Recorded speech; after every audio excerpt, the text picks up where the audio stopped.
We come before you thanking you first and foremost for another day. Father, you woke us up this morning and brought us to the house of justice. We come to celebrate not just Black History Month, but Black History, period. We thank you, dear God, for being our God, even when we did not acknowledge you. We ask you right now to pour out your anointing upon these, your people, and all that they endeavor to do on this day. We lift up your name in total praise. We come before you now, thanking you for life, for health, for strength, granting us the peace that passeth all understanding. This is our prayer. In the matchless name of Jesus we pray. Amen.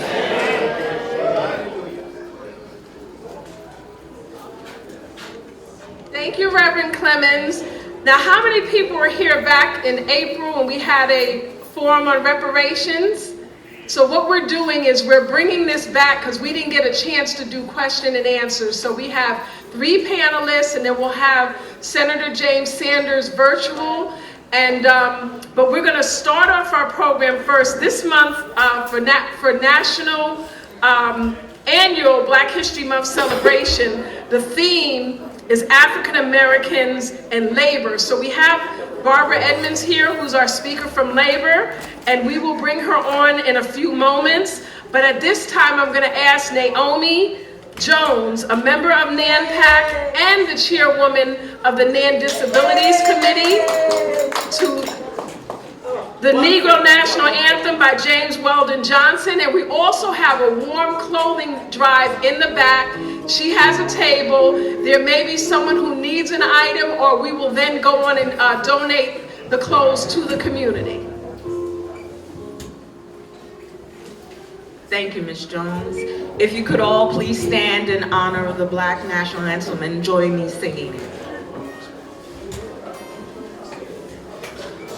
Lift every voice and sing, tell earth and heaven ring, ring with the harmonies of liberty. Let our rejoicing rise, high as the listening skies. Let it resound loud as the rolling sea. Sing a song full of the hope that the present has borne us. Sing a song full of the hope that the present has borne us. Blazing the rising sun of your nation. Let us adore His victory.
forward to bring greetings.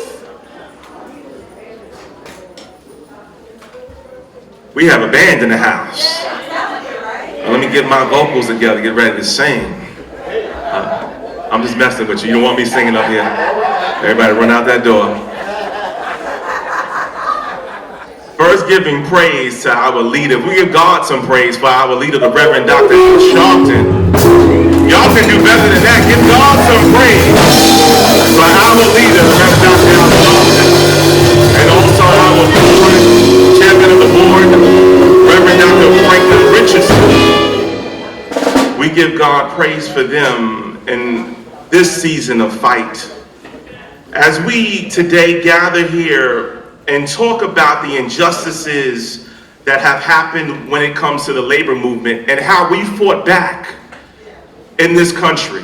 The first labor fight back was the Emancipation Proclamation. We came here and we worked and we built the wealth of this country so that it became a world power. We made cotton king, and they still, after the Emancipation Proclamation, did not give us our 40 acres and a mule. Our ancestors were relegated to the worst job, low-paying job conditions. They did not receive the same labor protections that whites did, but we fought back anyhow. Can we say fight back? Fight back! Then we noticed as this country continued how they then built segregation, Jim Crow. They had black codes to keep us back. They had a lynching era. But through all of that, we fought back. Somebody say fight back. Fight back. Even with the system all the way against us, we still built a black Wall Street. We still built black community. We still built the black church. In the midst of all of this happening to us, someone say fight back. Fight back. Today we are here to talk about the labor movement and how we fought back. I just want to say greetings to you, House of Justice. Turn to your neighbor and say fight back.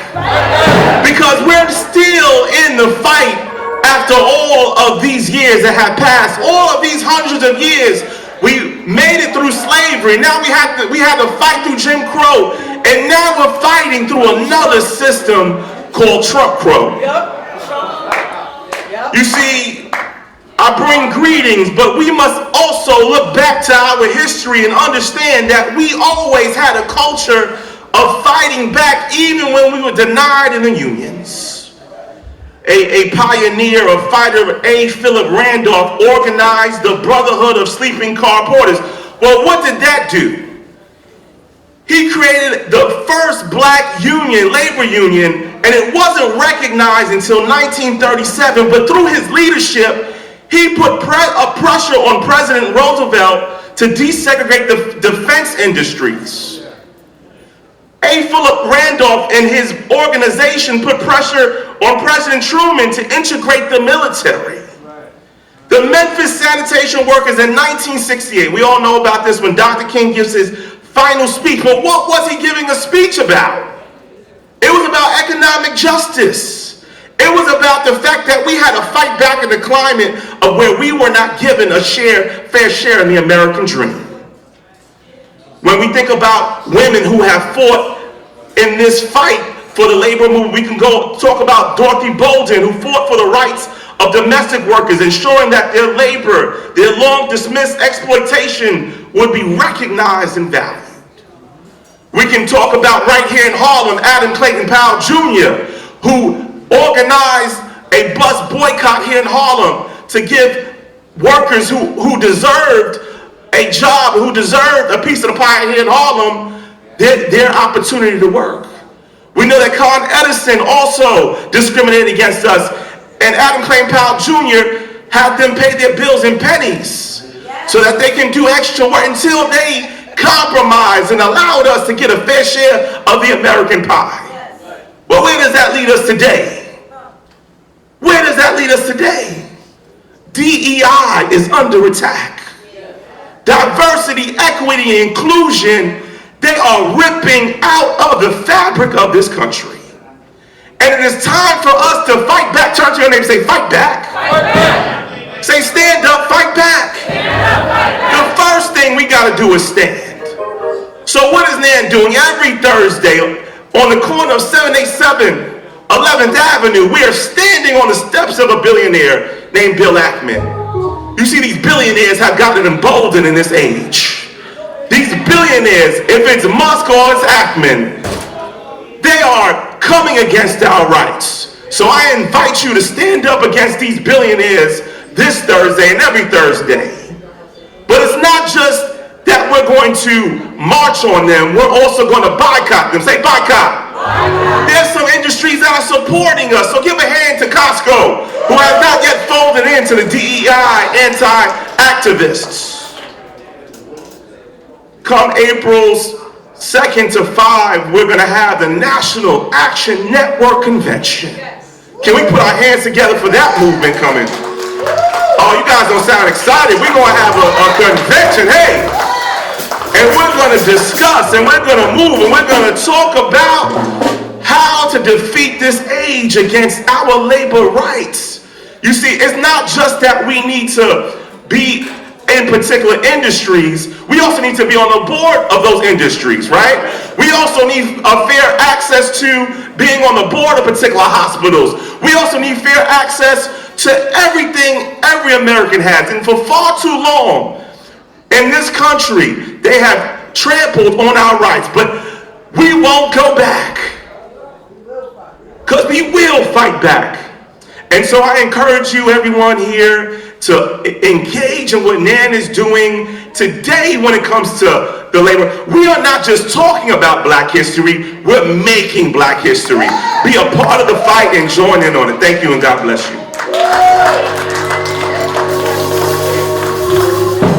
Thank you, Reverend McHenry. At this time, myself is Dornell Jones. I'm the chairwoman of the National Action Network Political Action Committee, as well as national board member here at the National Action Network. And I'm just going to read a mission statement of our committee. We are defending democracy, empowering voters. The National Action Network Political Action Committee is a grassroots, nonpartisan organization working to ensure everyone is represented in our democracy, also to protect and expand voting rights. We defend democracy and empower voters through activism, education, and information at the local, state, and national levels. Meetings are held every fourth Saturday of the month, with the exception of August if we are in Washington, D.C., commemorating the anniversary of the March on Washington. Members can join by simply coming to a NANPAC meeting and signing the attendance sheet. The Political Action Committee is a forum to discuss issues that affect the membership, as well as inform members about current legislation on the city, state, and federal level. The NANPAC is also a forum to recruit and train volunteers for political activities. The NANPAC hosts Fifth Saturday Voter Education Forum Project Series, Lunch and Learn, Voter Registration Drive, Black History, and Kwanzaa celebration. We also assist in holiday celebrations, Thanksgiving and Christmas Day. We are kicking off our voter registration drive here in the back. The daughter of Malcolm X and Dr. Betty Shabazz is with us on this afternoon.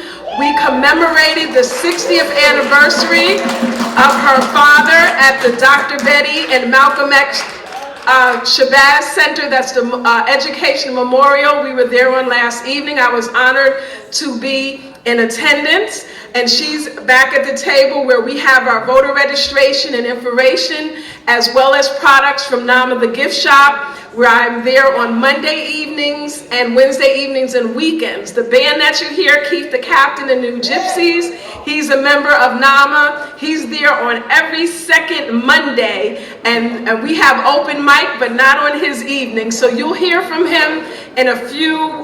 He has a song called Reparation Blues before we bring on our reparation panel. But what I would like to do, I feel that before we open up any program, is to do a libation. And I am going to just pour water in honor of our ancestors. If you just indulge me for a minute, because I'm one of those has to read from the paper. But yep, I got it right here. Okay. So our fathers and mothers came here, lived, loved, struggled, and built here. At this place, their labor and love rose like the sun and gave strength and meaning to the day. For them then, who gave so much, we give in return. On this same soil, we will sow our seeds in liberation and a higher level of human life. May our eyes be our life, be like the lion, and may we honor and remember our ancestors and the legacy they left for as long as the sun shines and the water flows. For Cleopatra, Nefertiti, Nzinga, Samori, Shaka, Yasantua, and all the ancestors known and unknown who defended our ancestral history, humanity, also land from alien invaders.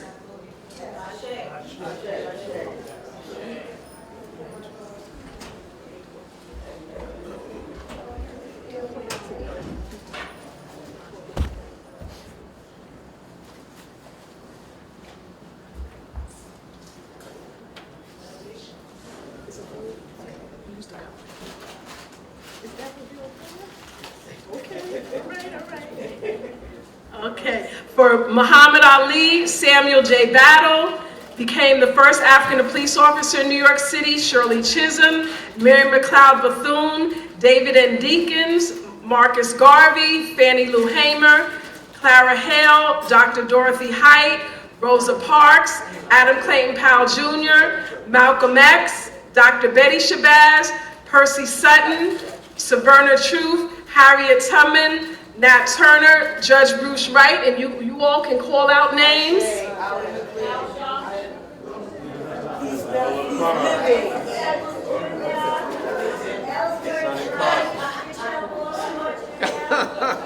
Roll call of those who died for your right to vote: Andrew Goodman, Michael Swerner, James Chaney, Reverend Dr. Martin Luther King Jr., Lewis Allen, Verner Dammer, Medgar W. Evers, Jimmy Lee Jackson, Reverend George W. Lee, Herbert Lee, Viola Luiso, Reverend James J. Reed, Lamar Smith, for the rights for blacks to vote. For Esther, Naomi, and Ruth, all women of noble character, who can find? She is worth far more than rubies. Proverbs 31. For Philip Pinnell, Alberta Sproul, Aina Jones, Amadou Diallo, Andrew Brown Jr., Bernard Placide Jr., Sandra Bland, Ramali Graham, Sean Bell, Michael Brown, Eric Gardner, George Floyd, Nicholas Haywood, Abner Louima, Trayvon Martin, Tyree Nichols, and all families who have been assassinated, killed, murdered, and are shot by police. You all can call out any names. Chris Owens, also others as a result of this senseless gun violence. Clyde Frazier Jr. killed in the World Trade Center. For our fathers, sons, and daughters, children, the freer and fuller lives will live because we struggled. For our late chairman, Reverend Dr. Wyatt T. Walker, my late pastor, Reverend Dr. Clarence P. Grant, who instituted this day of special commemoration and enlightenment, Reverend Dr. Calvin O. Butts, Reverend Russell Williams, Attorney Hardy, Jeff Eaton, Dr. Leonard Dunson. Also for our deceased family members, past, who have supported us along the way. Kyle Richards, Neville Scott, Ashe. Ollie McLean, Ashe. I don't believe Cody. For my paternal grandparents, Mr. and Mrs. Nixon, my maternal grandparents, Lenton and Josephine Carter, my biological parents, Milton O. Jones Sr., Ruthie Lane Carter Jones, Uncles Edward Jones, Aunt Ida Jones, Arthur Carter, Melvin Carter, Richard Carter, Jerome Carter, Uncle-in-law William H. Brooks Jr., Aunt Shirley Carter Spence, aunts-in-law Kathleen Carter, Vernell Carter, cousins Ricky Carter, Nanny Towns, Rosetta, and Freddie Mallory, and others. You all, Viola Plummer, you all call out your family members. He's living. Ashe. Finally, for our musicians who have transitioned from labor to reward, Frankie Beverly, William C. Buster Bailey, Ubi Blake, James Brown, Will Marion Cook, James Reese Europe, Sissy Houston, Whitney Houston, Rudolph Isley, Johnny Jackson, Michael Jackson, Burks Kerr, Larry Lucy, Willie J. Mack, Henry Minton, Gladys Seals, Zutty Singleton, Fred Stanton, Luther Vandross, Dickie Wells, Fres Williams, Ashe. Harry Belafonte. Ashe. Ashe. Ashe. And thank you for our president and founder, Reverend Dr. Al Sharpton, chairman, Reverend Dr. W. Franklin Richardson, who will lead us in this movement to build and for the continuing struggle through which we will inevitably reconstruct and rescue our history and humanity in our own struggle and according to our own needs, also our own image. Ashe! Amen.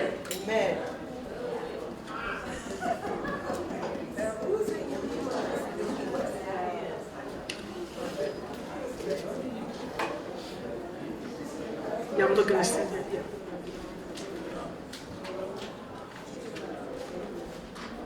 Okay, this time I'd just like to recognize our First Lady, Kathy Jordan Sharpton, who heads our Women's Committee. I would like to thank Dominique Sharpton and the Links Incorporated, who sponsored our hot buffet. And also, I would like to ask all the members of the National Action Network Political Action Committee to please stand. They helped us out today with we also have our potluck luncheon as well.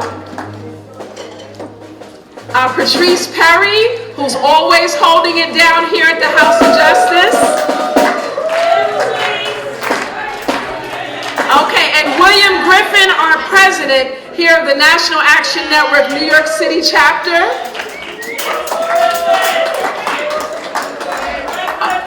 Okay, at this time I'd like to bring up Jewel Giddens, who will do our statement of purpose, the origin of Black History Month, and then we will bring on our special guest keynote speaker to speak on the Black History Month 2025 theme, African Americans in Labor.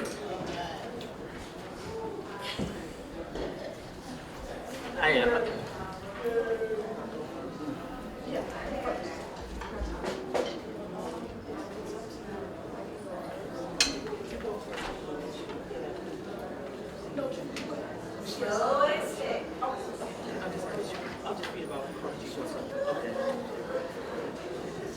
Good afternoon, everybody. I'm Jewel Giddens, co-chair for the NAMPAC, and I'm going to cut it short today.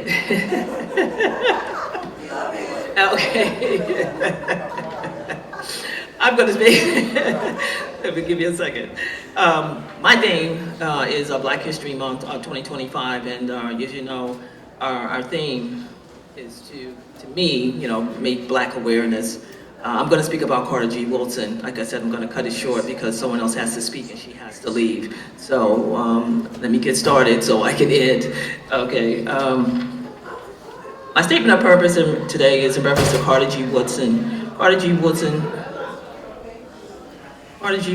from 1875 to 1950 was an American historian, author, journalist, and is known for founding Black History Month and popularizing the study of African American history, and he is known as the father of Black history.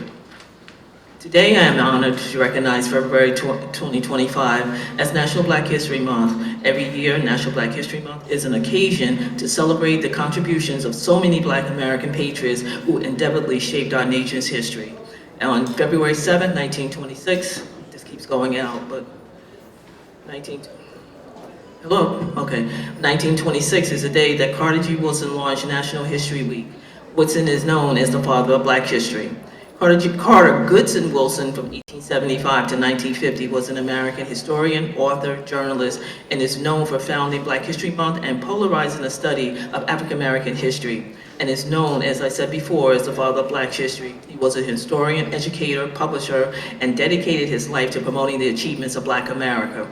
Carter G. Wilson found National History Month to celebrate Black history, honor Black figures, and encourage pride in Black heritage. He believed that celebrating Black history would inspire future generations to lead radical equality. Black History Month began as a way of teaching young people about Black and American contributions to the United States. Today, it is celebrated every year in the month of February to celebrate Black activism and achievements around the world. The theme of Black History Month 2025, African American and Labor, it celebrates Black people's resistance to oppression. February 1st is the start of Black History Month and is also significant to the beginning to the signing of the 13th Amendment, which abolished slavery in the United States. The first enslaved Africans arrived in this country in 1619, and they were brought to Jamestown, Virginia. The Africans then were traded supplies, and then the beginning of the transatlantic slave trade in North America. Woodson would later write that he was upset at their attitude and skepticism about the African Americans that had not made any contributions to American history beyond their enslavement. Carter G. Wilson chose February as Black History Month because it included the birthdays of Abraham Lincoln and Frederick Douglass, two prominent figures in Black history. Wilson is known as the father of Black History Month, and he faced many obstacles, including poverty, discrimination, and educational challenges. Wilson also believed that if you can control a man's thinking, you cannot basically worry about his actions. When you determine that what a man shall think, you do not have to concern yourself about basically what he will do. It makes a man feel that he is inferior, and you do not have to compel him to accept an inferior status, or he will seek it himself. He undertook more travels before returning statewide to continue his studies. He earned his bachelor's degree and master's degree from the University of Chicago. Wilson went on to receive his doctorate in history from Harvard University in 1912. He was the second Black African to earn a PhD. Like Du Bois, Woodson believed that young Americans in the early 20th century were not taught enough for their own heritage and their achievements and their ancestors. To get this message out, Woodson first turned to the fraternity Omega Psi Phi, which created National History and Literature Week in 1924. But Woodson wanted a wider celebration and decided that the ANSLH should take on its task. With the rise of the Civil Rights and Black Power movement in 1960, young African Americans on college campuses were becoming increasingly conscious in the historic dimensions of their experience. Younger members of the ANSLH, which later basically translated to the Association for the Study of African American History, urged the organization to change with the times, including the officials to the month-long celebration of Black history.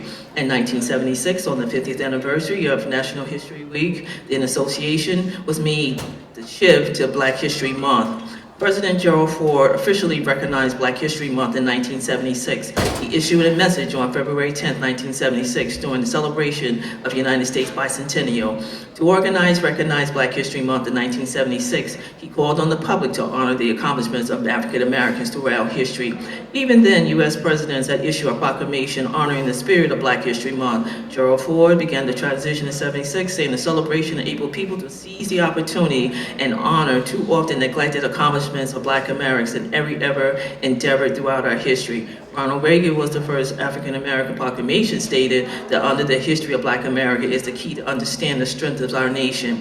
In 2016, Barack Obama, the first nation's Black president, made the first proclamation in honor of Woodson Initiative, now recognized as the nation's oldest organization celebrative history. As we mark the 40th year of the National History Week month, let us reflect on the sacrifices and contributions made by generations of African Americans, and let it resolve to continue our march towards a day when everyone knows the unalienable right to life, liberty, and the pursuit of happiness. And just to let you know also that yes, Google basically has removed Black History Month from the Google Calendar along with other cultural events. And this change often reflects Black Pride, Women's History Month, and other holidays. But we will continue to celebrate our heritage despite, I'm gonna say something else, in DC.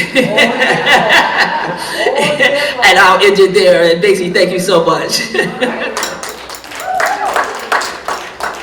Thank you, Jules. She's the co-chair of the National Action Network Political Action Committee, and we had met last month. It was our fourth Saturday meeting during January, and we kind of was at the table deciding whether to host this type of program, because this is the fourth Saturday when we normally do our monthly meetings. But when I heard Trump say that he wanted to get rid of Black History, and I said we need to host something here. We have our Saturday action rallies every morning from 9 to 11, but I felt that we needed to do some sort of program. We have our vendors in the back, and we have refreshments that you all can partake in, but I felt that we needed to host some sort of program if that is something that Trump is trying to do. So now at this time, I want to bring on our special guest keynote speaker.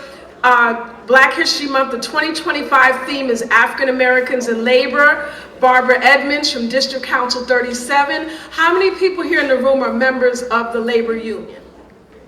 Okay, I see a few hands. DC 37 or labor union? No, a member of any union. I happen to be District Council 37, Local 371. But anyone that's a member of the union, that happens to be the theme for this year. So I wanted to bring up a speaker who works at District Council 37 to present on to us this afternoon, and then we will bring on our panel, because as I stated, this is a follow-up reparations forum from last April. Please welcome Barbara Edmonds to the podium. Thank you all so much. Thank you for that very warm introduction. Dawn, you are incredible. Let's give her a warm hand of applause for all that she does. And I also want to acknowledge the daughter of Dr. Betty Shabazz, who has come to our church. I say our church, my pastor husband, Reverend Cornell Esmonds, who's someplace around here. And just also want to acknowledge Sister, you for your wonderful, and you gave part of my speech, Jewel, but Jewel's incredible. She covers all the bases along with her leader, and just grateful to have and be in your presence. And also and we cannot forget our wonderful sister Kathy, and part of the wonderful family that makes the National Action Network so great in the work that you're doing and in the times that we were in. But I always like to say that despite the challenges, we are still in hopeful times, and we have to continue that fight, right? That was already raised by the wonderful Reverend Ron, who also gave part of my speech about the importance of fighting back in the history of labor. So when we talk about the history of labor, we're not only talking about labor unions, but we're talking about all y'all that work, and everybody in this audience does some kind of work. Am I right? Yeah. All right. Okay. So I am going to briefly try to go through some 3 points, because one of the things I want to do, and I've been taught, is to not be too long and to get out of the way of our very important panel around reparations and how that connects as well with labor and Black history. But before I do that, lastly, I just want to thank all of you for coming out today on a rather cold day, but slightly warmer. But nevertheless, we're happy to be here. And of course, we're happy to be here and know that the leadership and the spirit of Reverend Sharpton is in the midst of this room. So let me start. Sisters and brothers, we are in a truth-telling, important time. And when I say that, that brings the significance of Black history home.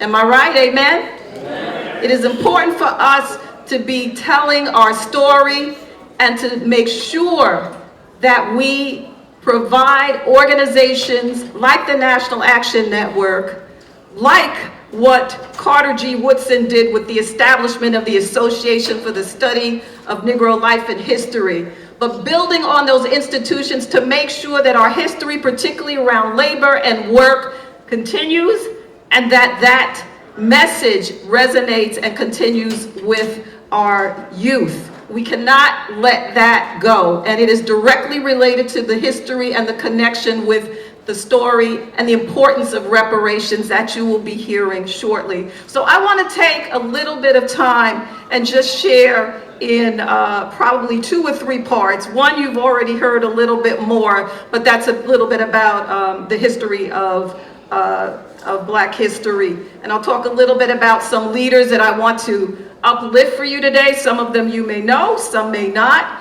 And I also want to then secondly talk about the importance and the legacy and the excellence and resilience that is part of our history.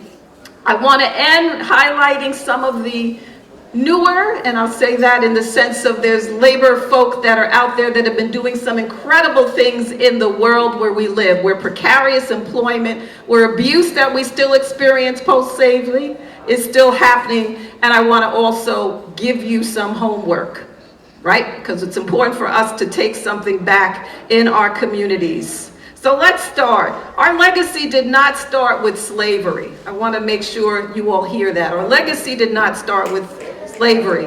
Our forefathers and mothers have led. We have led people. We have led our people, and we have been at the vanguard. And I want to just point out in particular, and I hope you'll stop by, not only the Schomburg that I highlighted the last time that I spoke here, but currently at the Metropolitan Museum, there is this incredible exhibit that a good friend of mine brought to my attention. And I'm going to quote a little bit. On November 17th of last year, a major exhibit called The Flight into Egypt, Black Artists and Ancient Egypt. And what it did, it examines Black artists, cultural figures, visual sculpture, and it takes 150 years worth of artistic and over 200 works of art that connect the Black diaspora. And when we talk about that, we're talking about Africa, Asia, the Caribbean, Europe. And I urge you, if you have time, because the exhibit, I believe, is going to be going on through the end of this month into early next month, but it shows the connection between African American history and the diaspora. And it's important for us to know and acknowledge that, because just like work didn't happen during slavery, we have been working. But the way in which we've been organizing collectively goes back historically, and there's a rich legacy that connects to that. So I wanted to make that point up front. And then I want to shift us to some of the important storytelling that we need to be doing. Our sister co-chair of the Political Action Committee started with that, but I'm going to shift us to some of the labor figures that you may not have heard about that are very important. In 1881, 20 laundresses, folks that wash your clothes, met in Atlanta to form a trade organization. It was called the Washington Society. These women fought for higher pay, for respect and autonomy, trying to establish a decent wage. Does that sound familiar? My union members from this family and my community members, you know what they did? And this is what we heard earlier about the fight back. They went door to door, canvassing, talking to folks. We talk about door to door going and asking folks and urging them to vote. They went door to door urging folks to join with them in a strike. And incredibly, what they were able to do in 3 weeks, they formed the Washington Society that grew from 20 people to 3,000 strikers. And this is a classic example, as I said, of how we organize. Their story is our story. These were African American women that did incredible work around this particular area. And I would ask you to look at the Zinn Project, and I will send the email information for that particular struggle that occurred at that time. We heard a little bit already about A. Philip Randolph, who was born in Crescent City in Florida, and the important role that he played going forward from the 1941 creation of the Messenger, and I'm sure you've heard about that, an important labor activist during the 20th century, to the work that he did that led to the March on Washington, his fight around fair practices in the military that we heard a few minutes ago, and most importantly, the creation of the Brotherhood of Sleeping Car Porters, the Pullman Company, one of the largest single employers of African Americans at that time. Over 10,000 Pullman porters who were college-educated graduates and highly respected in their communities were part of this incredible effort. And that's a story that we cannot forget. Randolph's civil rights contributions were substantial, and he, along with Baynard Rustin, who was part of that group that was the architect of the 1963 March on Washington and the eventual important efforts that are the hallmark of Dr. King, are all connected to our long history, even going back before slavery. So let us jump forward to some of the leaders that you all may know about now. One of them that's near and dear to me is Lillian Roberts. How many of you know and have had the blessing of meeting Sister Lillian? Lillian is a force. There's a story, and some of you may have heard this about her. She would carry her pocketbook, and in her pocketbook, what did she have? Who knows about that story? She had a brick. She didn't play. So during those certain times, and I'm jumping a little bit from her story of being recruited by Victor Gottbaum, the previous executive director, going back to the 60s. Recruited her from Chicago, where he came to come to New York and organize hospital workers. And you know, we have up the block, Harlem Hospital, not far from here, Lincoln Hospital in our neighbor borough in the Bronx. But she played a critical role as a truth teller. Amen? A truth teller, and telling her story and how it connected with the struggles that she had as a nurse's aid worker in Chicago. And she brought that strength, that fight back spirit to organize healthcare workers and many workers. And she did retire quickly, but she became the Department of Labor head at New York State. Some of you may remember that period, but she was called back.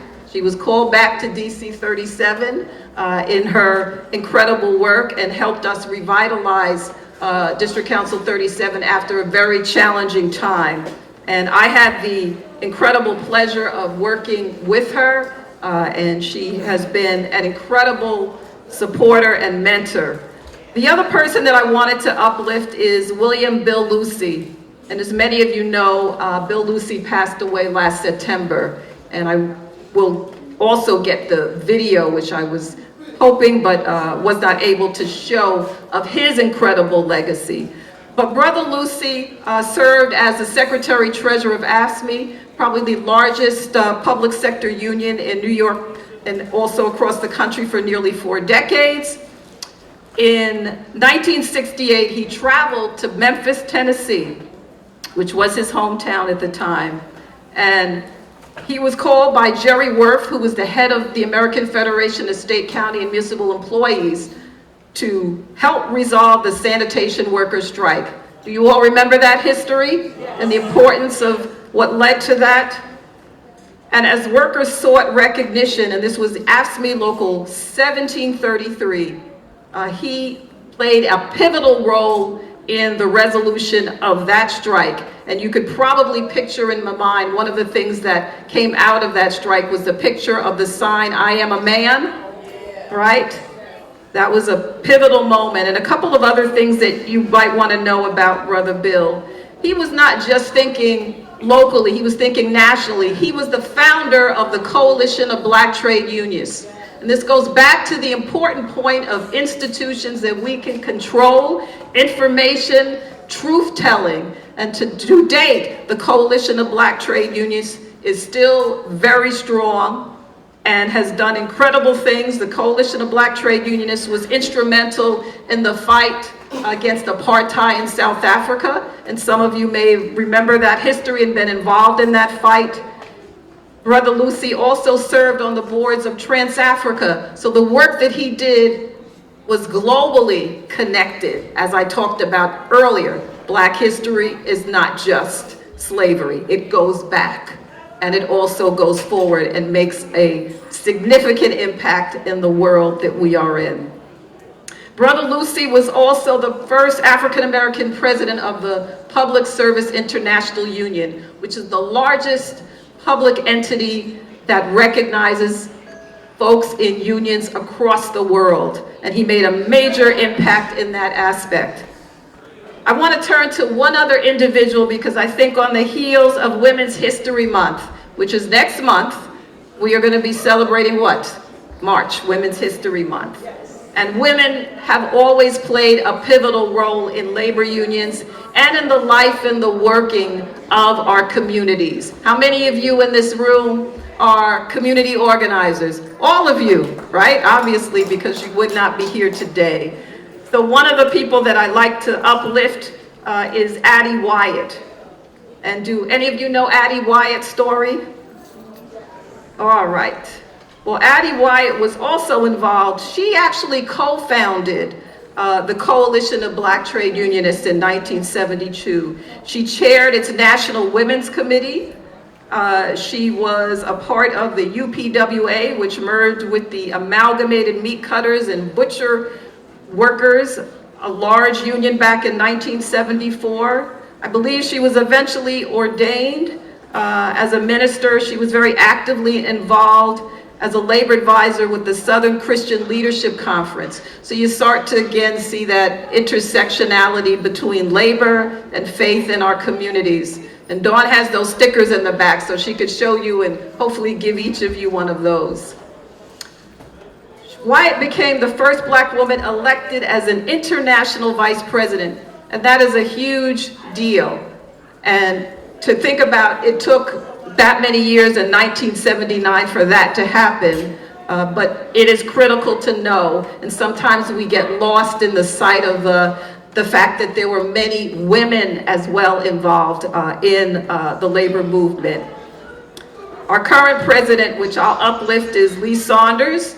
Some of you may know him. He's the president currently, right? He's the first African-American president of the American Federation of State, County, and Municipal Employees. And he's played a pivotal role in labor as well, and forcing and moving and the fight back efforts, particularly around decent wages and voter and education. I want to shift now to our new leaders. And I think it's important for us to know that it is critical today that we have leaders who are at the vanguard of human and social justice, fighting for the common good. It's important for us to listen, right? To listen to young people, like our brother here who's playing the drums, who's ready to fall out, but he's still here because he's committed, and we should acknowledge that. Amen? It's important to acknowledge and give recognition and make sure that they have a voice, not only in the labor movement, in the world of work, but in the community building that we're doing, because he's part of that future. He's part of now, and we have to make sure that we do that in our conversations and sharing our stories about our efforts to build the beloved community. So I want to just highlight a few folks quickly, and then I'm going to give you some homework, and I will get out of your way because I'm excited to hear and know this panel is going to be setting us up to get what we deserve and to fight and to make sure our stories are not lost. Susan DeCarva, who is currently the president of the News Guild of New York, and I'm proud to say is also a family member. She's an African-American leader, and she's been known for doing incredible transformative work. She led the strike at the New York Times recently. That was a success. She was elected president in 2020. Susan, she's been doing incredible work around fighting actively for changing business labor to what we call community labor, fighting for our communities, which is also our workers, which is also folks that live there. She's known for her creative and nuanced approach in mobilizing and organizing, and I would urge you to check her out, and I will share her information with Dawn so you can have that. Now, I know you all know about Chris Smalls and Amazon, right? And some of you may have been out there, and I know Brother Sharpton was supporting Brother Smalls in his efforts. He's not currently the president, but he was probably one of the most, if the most important individual who helped establish the Amazon labor union. And we saw some of those efforts around the recent strikes that were targeted, right, in Staten Island and other places throughout the country. This is a young brother He was ready and willing to put what he needed to do at stake to organize in Amazon. And he has done incredible work.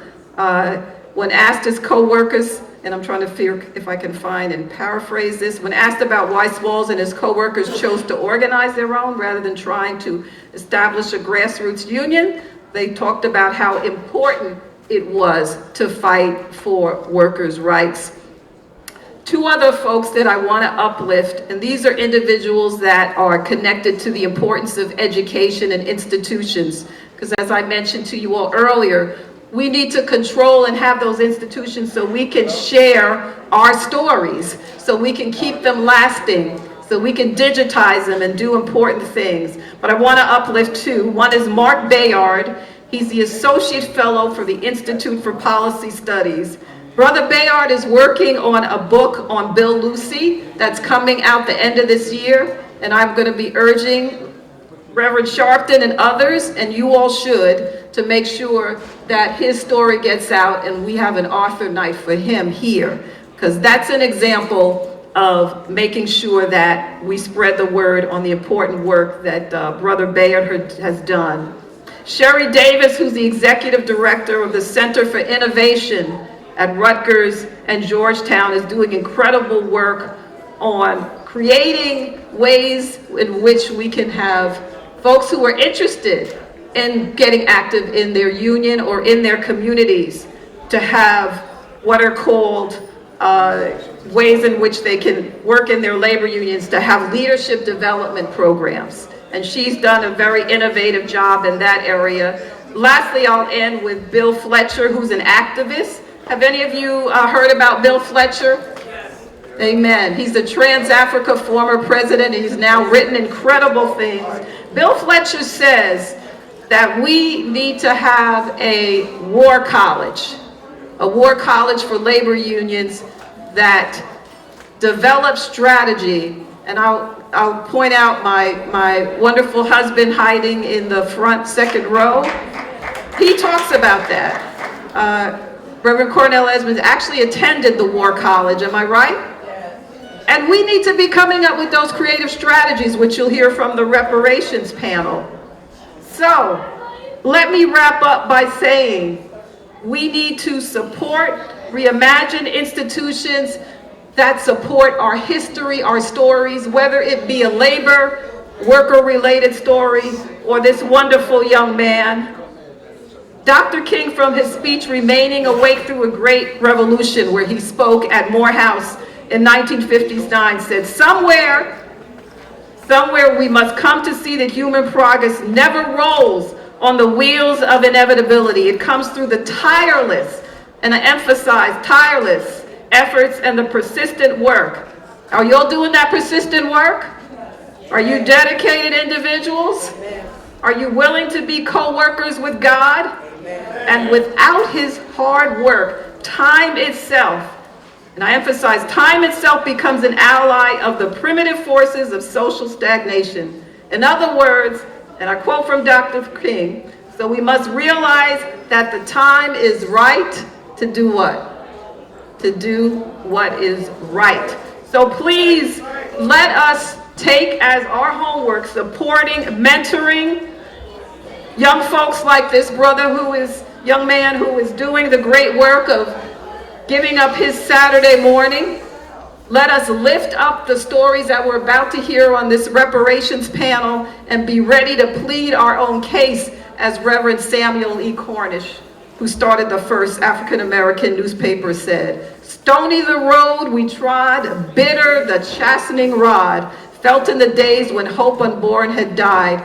Let us stand up, let us fight back, and let us, when we leave, be ready to go back and share, digitize our stories, write them down, create and support institutions like the National Action Network, create more so that we can create that synergy to be ready to tell the truth. And as Reverend Ed said, as Reverend Sharpton said, stand up and fight back. Fight back. Thank you all so much for your time. God bless you and enjoy your excellent panel. Thanks so much.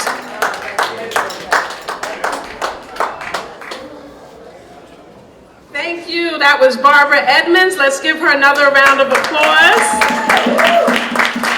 And she mentioned some names. When she mentioned Lee Saunders, he's actually a national board member here at the National Action Network.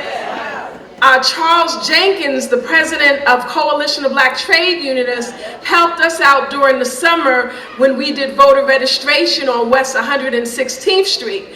When I put the forms in the front, Malak Shabazz said, people are actually not registered.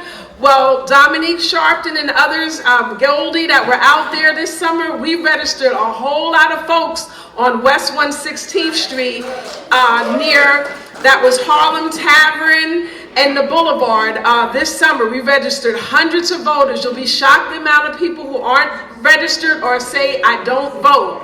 And also, Brother Smalls was actually here at a rally from Amazon. So I just thank you so much for uplifting those of us who are here in the labor union. A lot of times we're not paid what we're worth, and we definitely are looking for a living wage. At this time, I'm going to bring on Keith DeCampton Gamble to bring on our panel. He has his own rendition of Reparation Blues. We were here in April. I don't know if you all heard his lyrics because we were kind of breaking down, but I want to draw your attention to Keith DeCampton Gamble. Thank you so much, Dawn. Let's hear for Dawn Jones, please, the work she's done. Yeah. You just got it, he's got it. Right. We good? Good afternoon, family. Good afternoon, family. I want you to look at your neighbor and say, neighbor, oh neighbor, your ancestors looked in the mirror this morning and he saw a reflection of you.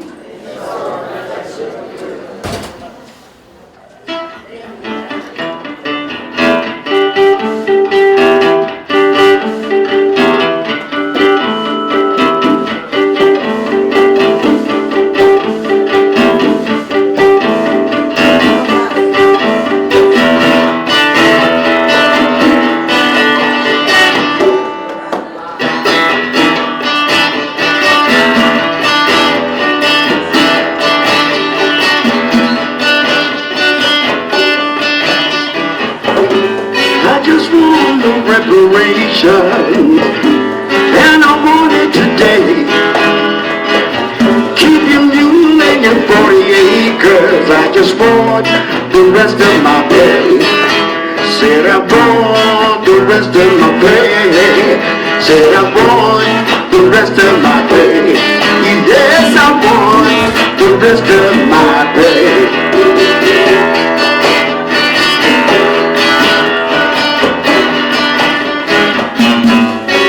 My reparation, and I need it today. Jim Crow and discrimination, I just want the rest of my daddy's pay. Said I want the rest of my daddy's pay. Yes, I want the rest of my daddy's pay. And I want the rest of my pay.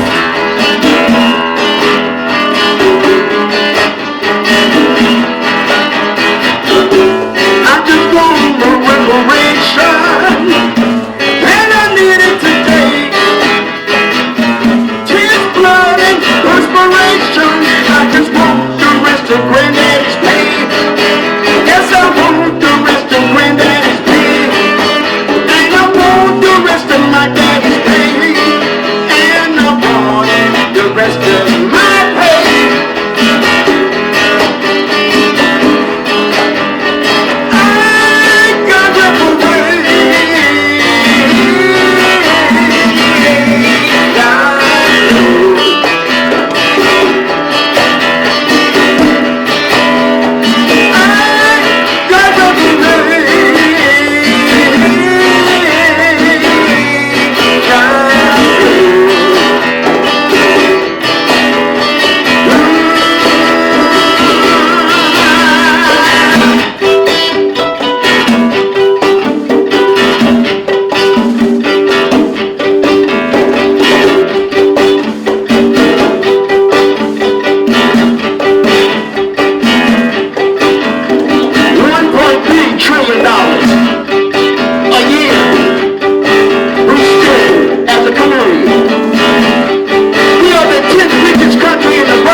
Reparation blues. What do we want? When do we want it? Okay, before I turn it over to Thomas Carswell, the chairman of the NAN Men's Auxiliary Committee, for our follow-up reparations forum, Owen Rogers is our moderator from the NAN Men's Auxiliary, who will introduce our confirmed panelists. I would like to recognize Marilyn Davis, co-chair Legislative Affairs of the Greater New York chapter of the Links Incorporated.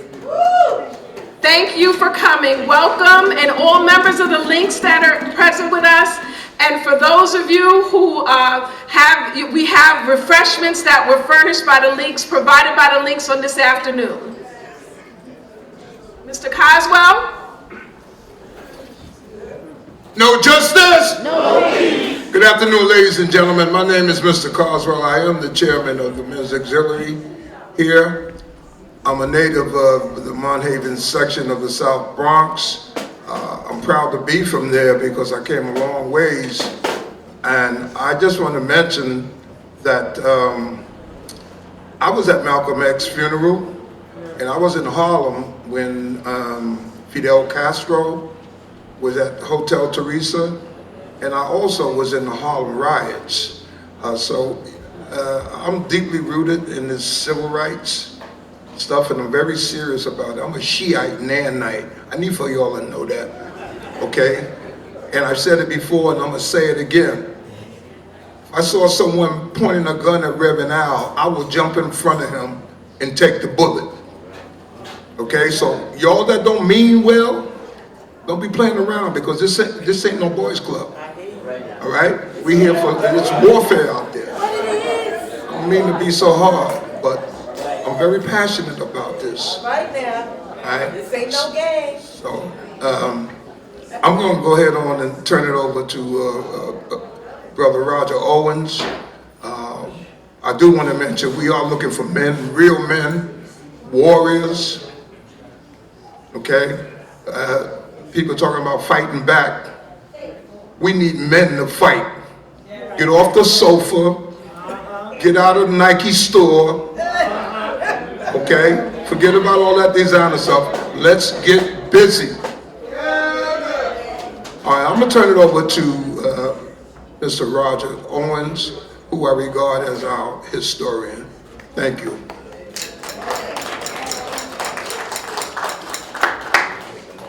Thank you, Brother Carswell.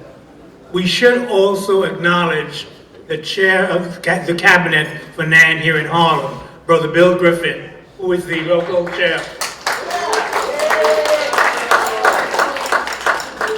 And it is critical that we understand the road that we walk upon is something that was designed and built more often than not by people in our families, people in our community, some of the old timers. We're walking on the road, but we didn't build that road. Remembering that is a critical part of education.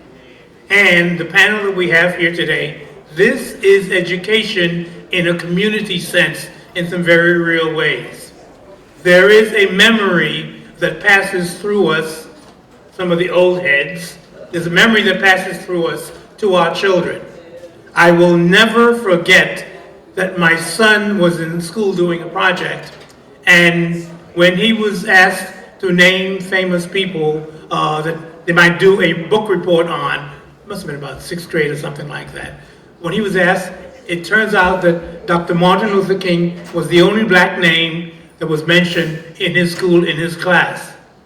And when I asked him, wait a minute, what about people like Frederick Douglass? Wait, what's happening here? What about the other people in our community that should be recognized? And he looked at me and he said something that I will never forget. He said, "Daddy, you never taught us about that." Ouch!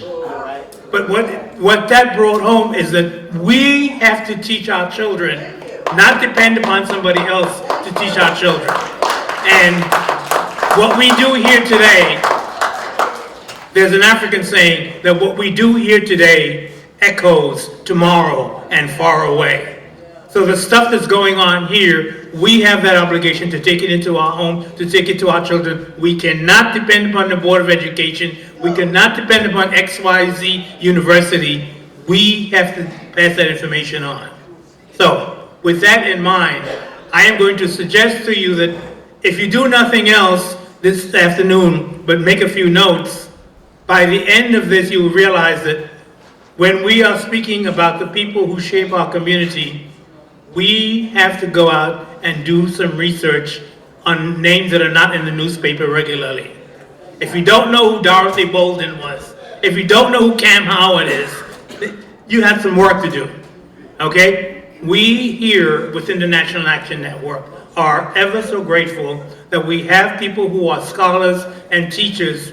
And the same way that some of our children may flip on the TV or the video and they can recognize XYZ celebrities, our children should know who some of these people are. Because what they teach, what they know, what they have learned is going to determine the future of our children. So it is critical, Black History Month, what we do, we inculcate into them an appreciation of all the struggle that has come before us. It is inevitable that reparations is part of that conversation. If nothing else, our children need to understand that there is a debt owed to them and to others for what was taken away. There is a debt owed to them for what was taken away. When we have the opportunity to learn about that and to teach our children about that, we are then positioned to have them be stronger, better, smarter, and better off in life than we are. So, just to introduce our panel here today.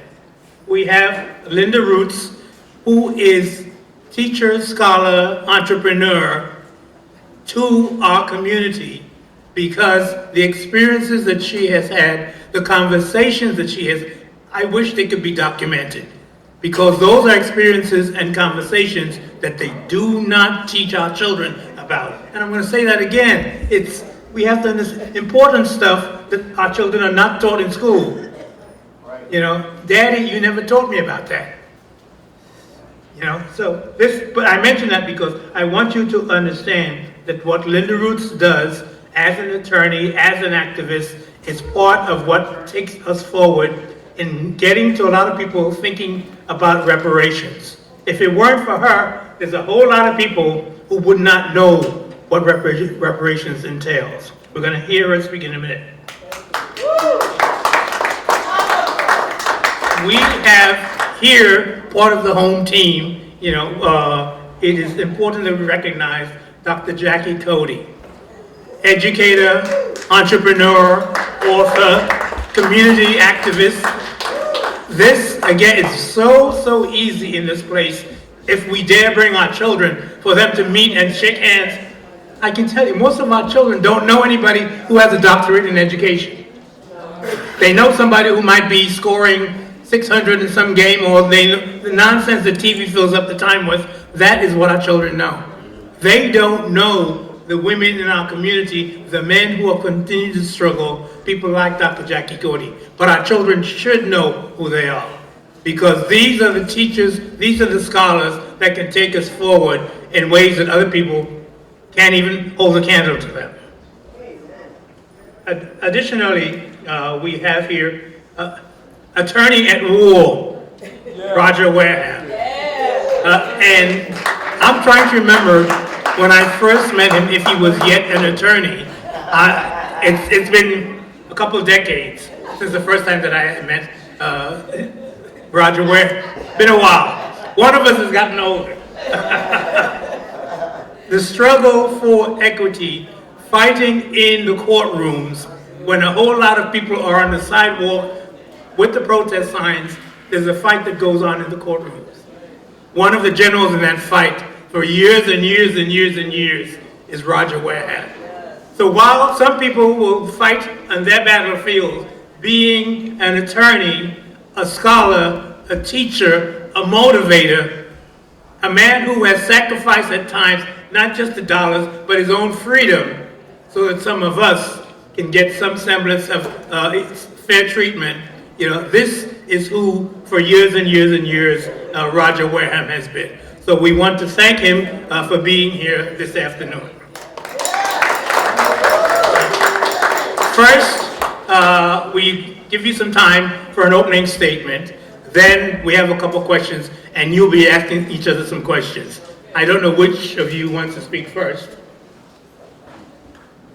Because I want to do a lot of listening, so I'll go ahead first. Can everyone hear me? Yeah. I want to share some facts with you, but before I go into facts, I typically don't talk about myself. I have a lot to say about issues and subjects.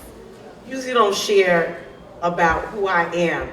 So I want to take the time out to share why reparations is extremely important to me. My name is Dr. Jackie Cody, as Brother Roger so eloquently said. He makes it sound good. And I was very blessed and fortunate to grow up in a family who prepared me with the knowledge, understanding of my royal lineage, my responsibility to my ancestors, as well as to future generations, my obligation to vote and remain civically engaged, the power of melanin, and my inherited greatness of being a Black woman. Growing up in an Afrocentric household made me prepared for this day and time. I am my mother's legacy. To add, my grandmother, the late Irene Willens, mentored the Honorable Shirley Chisholm. Along with Reverend Glamison, they founded the Bed-Stuy Democratic Club. I'm third generation in Concord Baptist Church of Christ, reared under the pastorship of the Dean of Black Preachers, the Reverend Dr. Gardner C. Taylor. My undergraduate studies at Hunter College, I had professors, Dr. John Henry Clark, Dr. Jeannie Bain, Dr. Donna Richardson, who advised us in forming the Daughters of Africa in sisterhood with the Sons of Africa, led by the Professor Leonard Jeffries at City College. We had guest speakers on the regular, such as Dr. Ben, Dr. Asa Hilliard, Dr. Malefi Asante, and so many others. My aunt, Ollie McLean, was a prominent figure within the United African Movement, where I was exposed and mentored by many great minds, such as attorneys Alton Maddox, Vernon C. Mason, Michael Hardy, and then the Honorable Charles Barron, and our national president and founder of this powerful organization, the Reverend Dr. Al Sharpton. I cannot go on and continue without mentioning the powerful sisters I was exposed to, Kathy Sharpton, Dr. Esther Hyatt, and the wife of attorney Colin Moore himself, and there were just some powerful sisters I was exposed to. That brings me to who I am here today. So I say all of this to remind folk to keep talking to our youth, because at the time I was a real youngin' and didn't realize the greatness I was being exposed to at the time. These were just my professors, this was just my pastor, this was a freedom group I belonged to and what have you. But when I look back now and appreciate what and who I was exposed to, so keep talking to our youth. They may not look like they're listening, but they are. I was and still use much of what I was taught as gas to keep moving. I do not have the luxury nor the ability to curl up in a corner and cry. I know who I am and whose I am. I was, however, horrifically surprised when I realized how many of my peers had no clue of the power of melanin. We must consistently expose youth to greatness and have them understand the greatness they have within them. This is why I'm so proud of Ashley Sharpton, who continues to make space for youth every Monday. Go ahead, Ashley. Not just for Black youth, when people understand and are taught the truth of who we are as mothers and fathers of humanity and civilization. We collectively move towards greatness. We then can harmoniously achieve excellence. This is how we repair ourselves while we still go after reparations. It is imperative that we teach one another, especially our children, who we are. When anyone questions the need for reparations, simply remind them that we, none of us, would not have any of what we have here in this so-called land of the free and home of the brave if it were not for slave labor. Thank you, thank you. Thank God for our labor unions. I'm wrapping up. Thank God for our labor unions of today to protect labor workers of right now. When it's my time again, I want to share more about reparations bill that was sponsored by New York State Senator Sanders, 40 acres and an EV. New Yorkers for Reparations, the New York State Reparations Community Commission, and the New York City Reparations Corps. I have specific updates about these entities to share with you when it's my time again. Thank you. Thank you, Dr. Cody.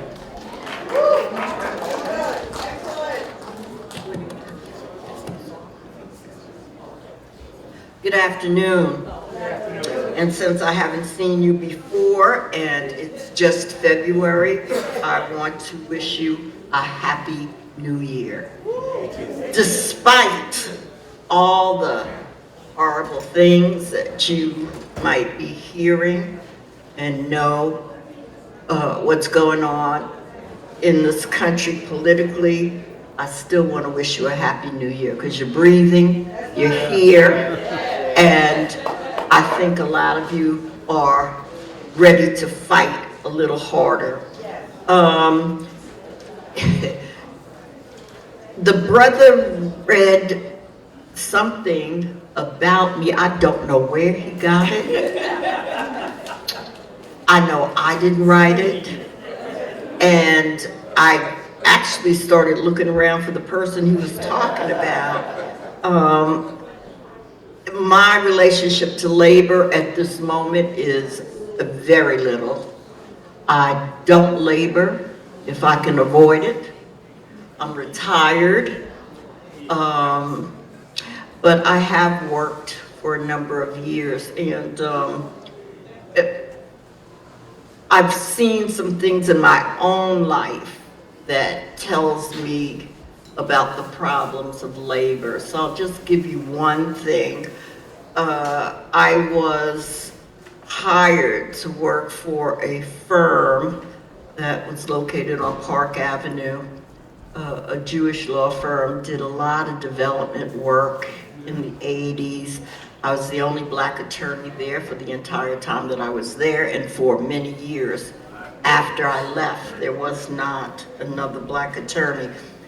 And one day I was very, very angry because I heard that our raise was going to be a particular amount. And I, like all of my colleagues who are white associates, we just thought that was ridiculous that we were going to get $12,500 as a raise. And we were just so pissed off. We decided, we'd make some comments to the administration. And as I sat in my office thinking about it, it caused me to take out my pay stub, and I added up my taxes, Social Security, all the deductions, and I realized that what was coming out of my check was more than either of my two brothers that are just under me made. I mean, my taxes was more than they were making. So I had to really look at myself. I'm like, you're going home with more money than your two brothers can make, okay? Your taxes is more than your two brothers can make, and you're sitting here being angry because you're only going to get $12,500 as a raise. And it made me think about myself and the fact that, you can get caught up in things that you do, things where you are and who you associate with. They start to plant things in your psyche that you don't even realize are being planted. So I felt depressed at that moment, not because I was the only black woman there, but because I was only going to get $12,500 more. That's ridiculous.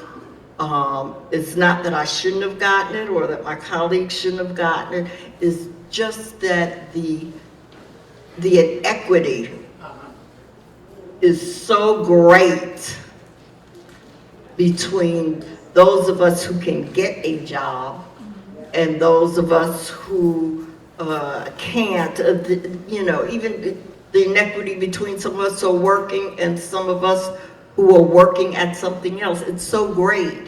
So that's between me and my brothers, but let's look at us as people of a nation who have been abused, underpaid, overlooked. We've seen some progress from time to time, and it's very spotty in terms of unions, in terms of how people make money, but we're still behind. And they say the last hired is going to be the first fired. And I think with this new organization that Trump has started, the last hired are the first that are being fired. You've got a bunch of interns, people on probation, and they are being fired. Now, where did all those people come from? I would just guess that most of the new employees are black, all right? Because we weren't allowed into certain positions for years and years. So we're black, and with him wanting to get rid of diversity and ethnicity and inclusion, let's go to the last hired and make them the first fired. Just get rid of them. They don't have any privileges because they're probationary status. And so we're just kicked out of the workforce. Sitting here, I thought about three things that the Bible says about money and work. One, it says a workman is worth his wages. Well, the people who came over saying that they were, Puritans and they were for religious freedom and they read the Bible and this was going to be the new city on the hill, they didn't read that chapter. That the love of money, a workman, is worth his wages. Because we got no wages. And we're looking to be paid back for that as well as other things through reparations. Another thing the Bible said is that the love of money, and I hear so many people say it wrong. They say money is the root of all evil. Money is not the root of all evil. It's your attitude, okay? The love of money. We know that some people can't get enough. You've got a man who is the wealthiest man on the planet.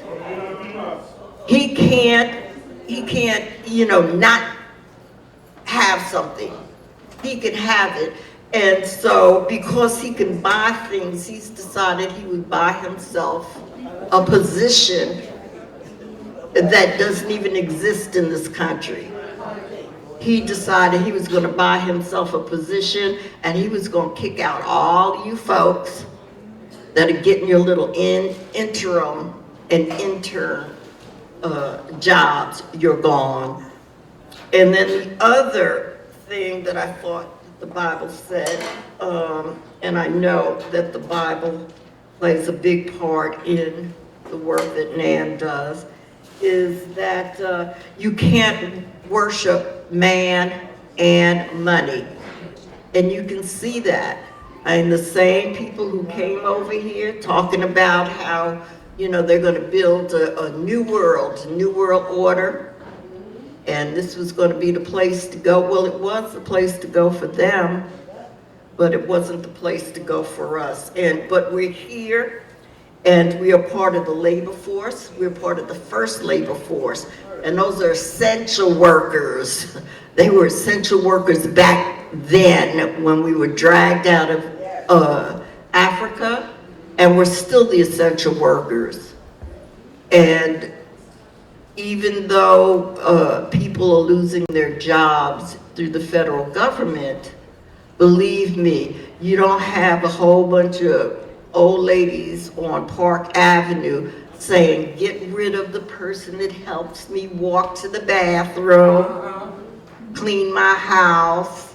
You know, you don't have a bunch of couples running down Madison Avenue saying, well, we don't want our black nannies anymore, and people who are rolling our kids up and down New York City in front of our cultural buildings. And said, no, we're still the essential workers and we're going to be them. But the essential work that we have to do has to change.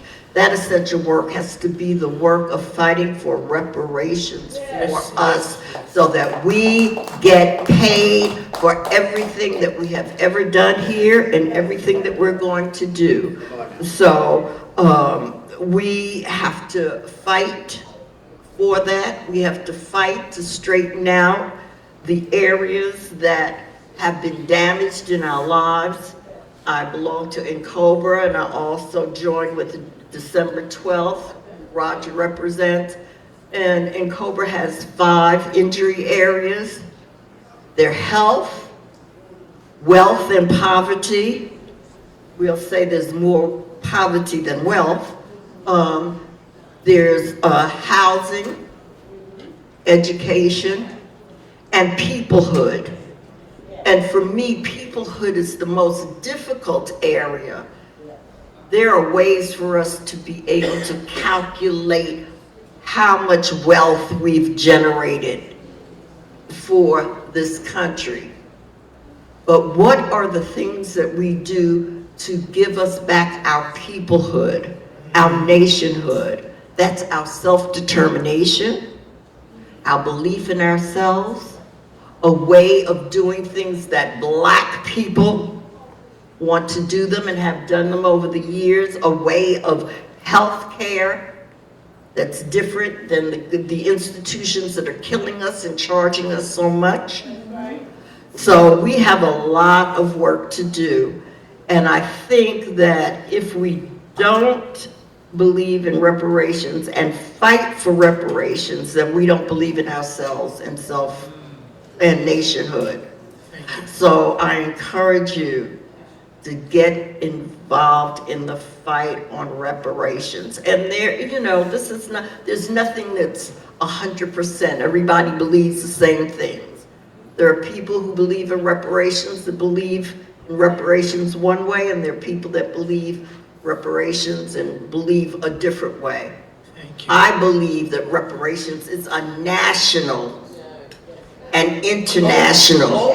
We'll be covering that in a few minutes. All right. I'd like to, at this point, if Attorney Roderick can introduce himself and posit this discussion, juxtaposing it with some of the headlines and some of the other things that are coming at us right now. Which headlines? Yeah, there are so many. First, good afternoon.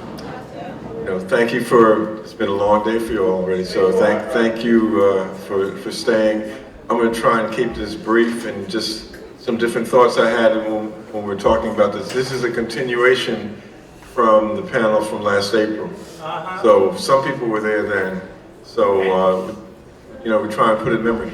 The difference between April and February is clear in terms of at least on the national level, and in some ways has made it very clear. We talk about our just demand for reparations, which we are due. There's no question about that. We're looking at an administration whose position is not only you not do reparations, you not even do citizenship, or even that you exist as a human being. So the question becomes, what is it that we have to do? We cannot bemoan the situation. We have to understand what it is, and the question always becomes not what they're going to do, but what are we going to do? We say when we're in the street, 7/12, we say we don't fear Trump. Trump should be fearing us. That only becomes real if we're organized. So I agree. I tie into what Linda just said in terms of our view of reparations is that it's national. All these, the statewide and counties things are, in some ways they're good because they raise the issue of reparations, but in another way they're bad because people may get the impression that whatever little thing they work out in what state they're in or what county is the real resolution of reparations. We were brought here as chattel. We were maintained as chattel. If you're talking about about labor and Black History Month, then that was it from get-go. We were brought here to work. We were brought here to create a profit that creates what this country has become and never received compensation for that, and that it did not end with the official end of chattel slavery in 1865. It continued in different forms up to this day, including, because people talked about the 13th Amendment, but if you're in jail, you are a slave. The 13th Amendment says slavery is abolished except for when you are incarcerated. And when you're incarcerated, you don't really have a choice, because unless you just want to spend your whole time, in order to get good time, you have to work, and the wages they get paid are a joke. So that's slavery. So our conditions have never changed in that respect. There's a piece we put together. It says the poor pay more, and it's an analysis of conditions of Black people in the U.S. right through here. So I have some copies that people can get. But what it shows is a maintenance. The gap between how white people exist and how Black people exist continues to this day. And when you look at the statistics, and if you didn't put a name on it and you said, oh, you're really talking about United States and Jamaica, you're talking about France and Mali, you're not talking about people who exist in the same geographical entity, have on paper the same rights, but in terms of their existence, it's a different existence. So the question of reparations is, in essence, how do we repair? How do we make people whole? And that's what this is about. I think I'm going to stop there because I think it's more important, because you've heard what we've said before, so we don't want to keep saying that.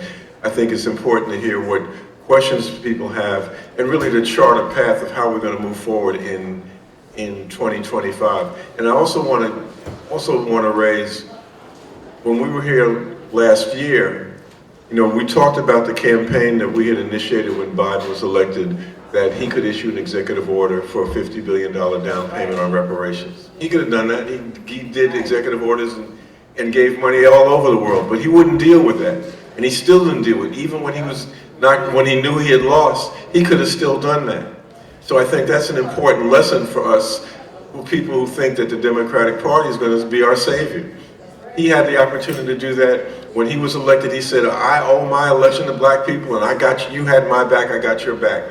It never got demonstrated in terms of something that he could have really substantively have done. So when we talk about exercising our right to vote and how we exercise it and for whom and whose benefit, we have to look at that very realistically and not mythically or in a fairy tale. So I think that's the perspective we have to take in terms of looking at how do we move forward. So I'll leave it at that. Thank you, Attorney Ware. One of the things that we are dealing with is the challenge of repairing the economic damage and the question that's implicit there, to repair the damage, whose job is it to repair the damage? Is it the government's job? Is it some preacher's job? Is it our job to repair the damage? With that in mind, I'd like to pose that question to our panel in a troubling way. In this room, we probably have close to $1 million that's going to be spent in the next year. Over the course of the next year, the people in this room will probably be spending close to $1 million. Knowing that, recognizing that, what challenge or what advice would you panelists give to us about what we do with the few dollars that we have in hand that as an aggregate can turn into more than a few dollars? Just very quickly. We have to become, I think a lot of people may have heard that folks were talking about February 28th, no shopping. We have some economic leverage. We don't exercise it intelligently or judiciously. The whole concept of Black Solidarity Day from 1969 was around us demonstrating that we can use that leverage to affect what it is that we want. So I think the point that's being made is that we need to do that. And it needs to be done in an organized manner, and it needs to be done in a targeted manner so that it's like, let me give you an example. For over 30 years, on May 19th, we closed down 125th Street, and we make the stores close down out of respect for Malcolm X. It's his birthday, and we're saying, you have to close down. And there's always some stores, particularly the new ones, who say, I don't have to close down, and then they see what happens if you don't close down. Because we'll be back after May 19th, we'll be picketing your store, and the amount of money that you will lose from that is a lot less than it would have been for you closing down for 3 hours. And I think it's the same concept that we have to apply with whatever economic leverage we have. We have to target which we think are the companies that if their bottom line is affected, the other companies will do that, because then that gives us leverage in terms of what it is that we're fighting for. The first part of the brother's question was who should be responsible for reparations? Who should pay for reparations? And government, private industry, or us? And the answer is, for me, all three. Although we pay for it in different ways.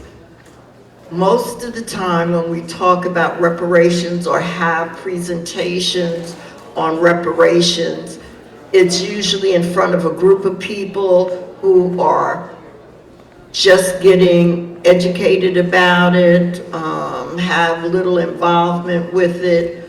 So the focus is on what the government should do, what we should be doing to get the federal government to pay for the injuries that we've suffered. But I think we all need to get involved in that. We know that the government was involved in enslavement and a host of after enslavement laws that kept us on the bottom. And a lot of that continues to go on, and we're dealing with a government that wants to move us backwards. So we have to attack them. But they're not going to fight for reparations. They're not struggling. We don't have Wall Street fighting the federal government about who should pay for reparations. It's us. We are the ones that have to do the fighting for reparations, and that's the way we pay for it. Another way that we pay for reparations is that we have to heal ourselves.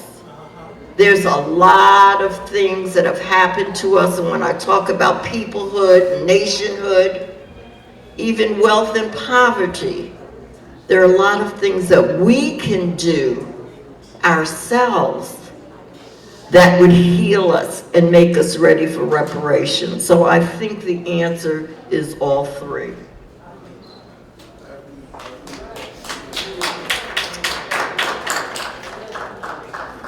Hi again. Everybody gotta pay. Everybody gotta pay up. If it were not for us, as mentioned before, my ancestors here built this country. Everything we have right here and now, all the luxuries, everything from the traffic light to the soles on your shoe was invented by a black person, period.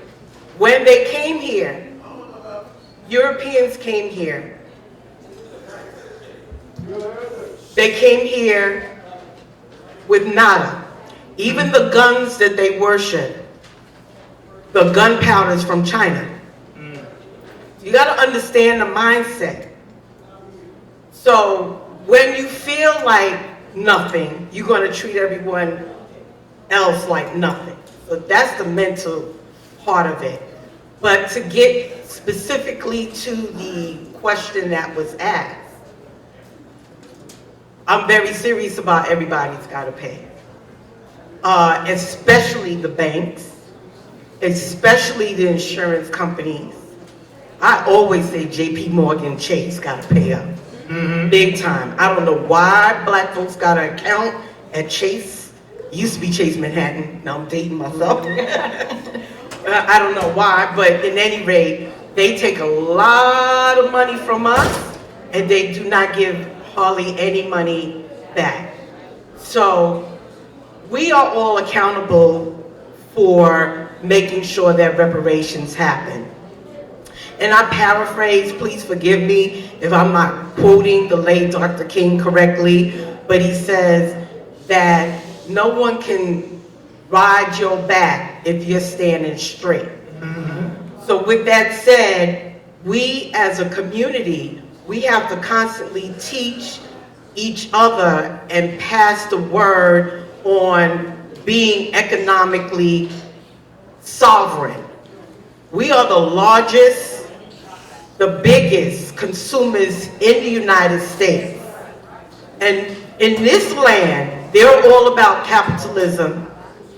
So in order for them to give the respect that we deserve and we demand, we gotta hit them in the pockets. We have to. So that goes into what we're doing around DEI and other things. But we have to take our own money and finance and economics seriously. We have to take ourselves seriously before we really can expect that of anyone else. So with that being said, our dollars need to be spent amongst ourselves, and we know how to do that.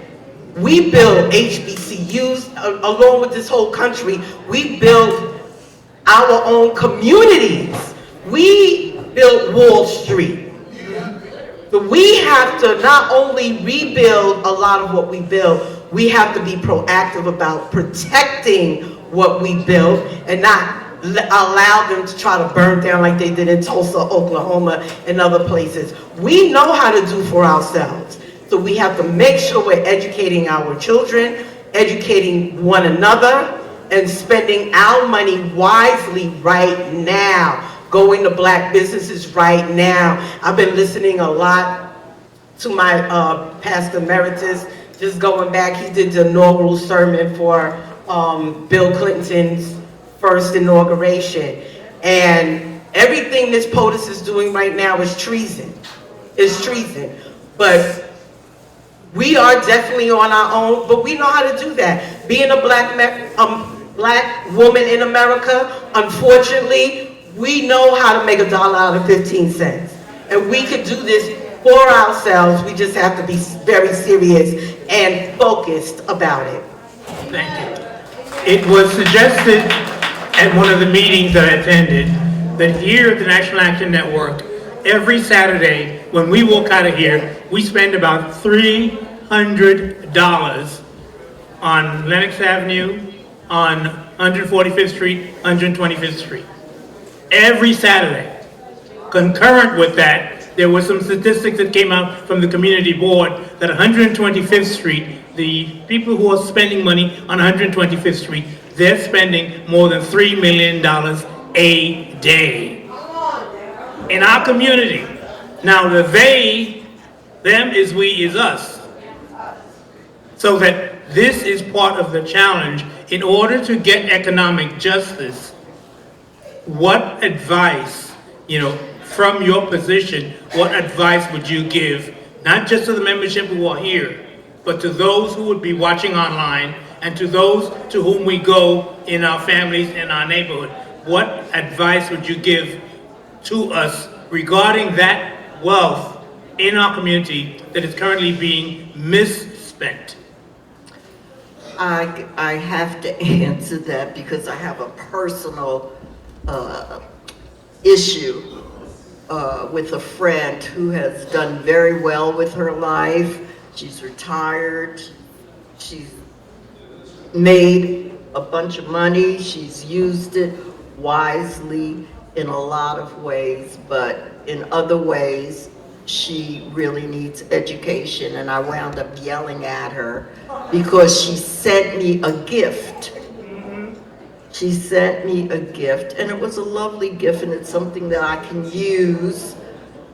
She was focusing on physical conditions that I have and made sure that I got stuff that would be helpful.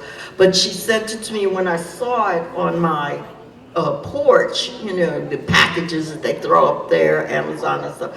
I was like, oh, this is not for me. I don't know where this came from. I didn't order this, and I knew I didn't order it because it had the name Macy's on it. And Macy's has been sued at least twice. There have been lawsuits against Macy's for their discriminatory policies. Following, I wore a certain coat in here. If I was wearing that coat in Macy's, they wouldn't give a doggone. They'd stop me and say, oh, you stole the little earrings that you have on, or you stole this or that. And they would take people and they'd intimidate them, make them think that they were going to go to jail or go through a lot, and tell people they would leave, forget about it. If you get a Macy's card and this and that, a lot of different games they played with us. So my answer is you got to find out, who you are buying from. I mean, it's wonderful. We need to buy from Black organizations, but we don't have as many Black businesses as we need. And we don't buy as much from Black businesses as we should.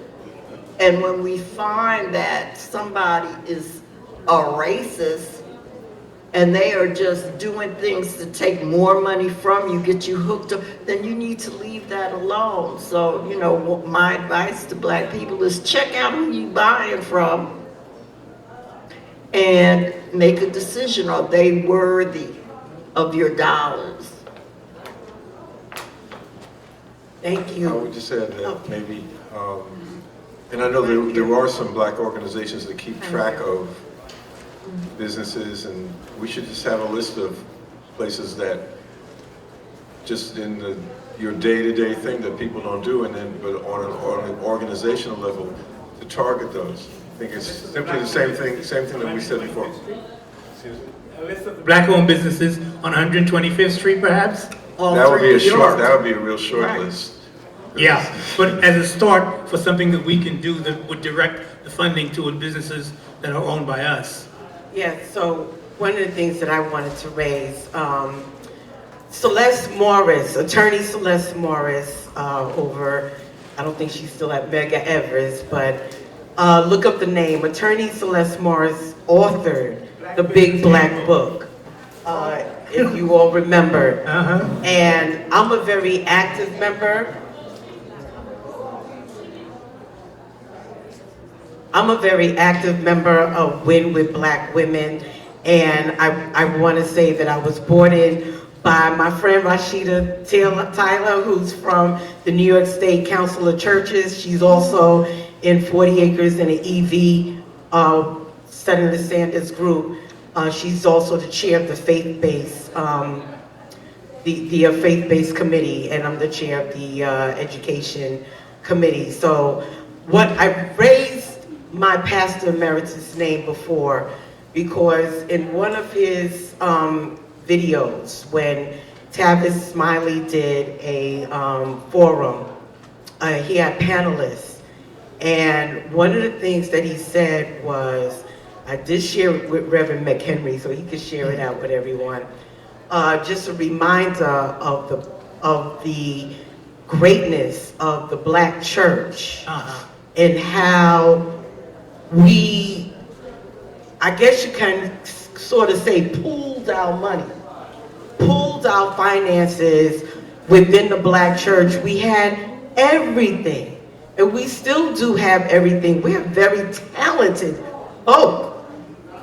I dare to say we can live without everybody else, but everybody else can't live without us. Okay. I dare to say that. But it's about pooling our resources and then listing the Black businesses. And here's where I get in trouble.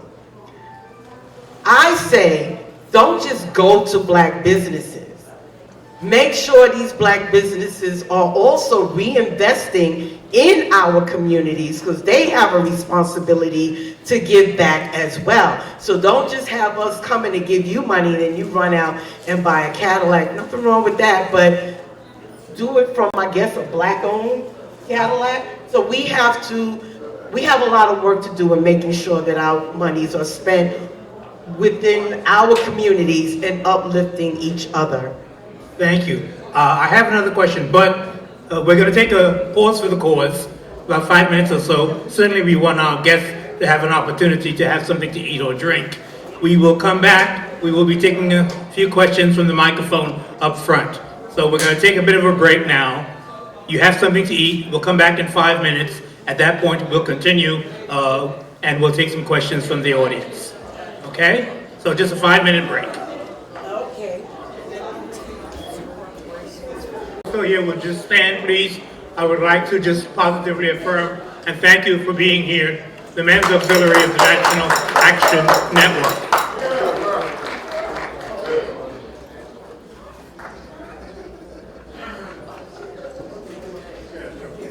A lot of what's in the headlines these days are threats.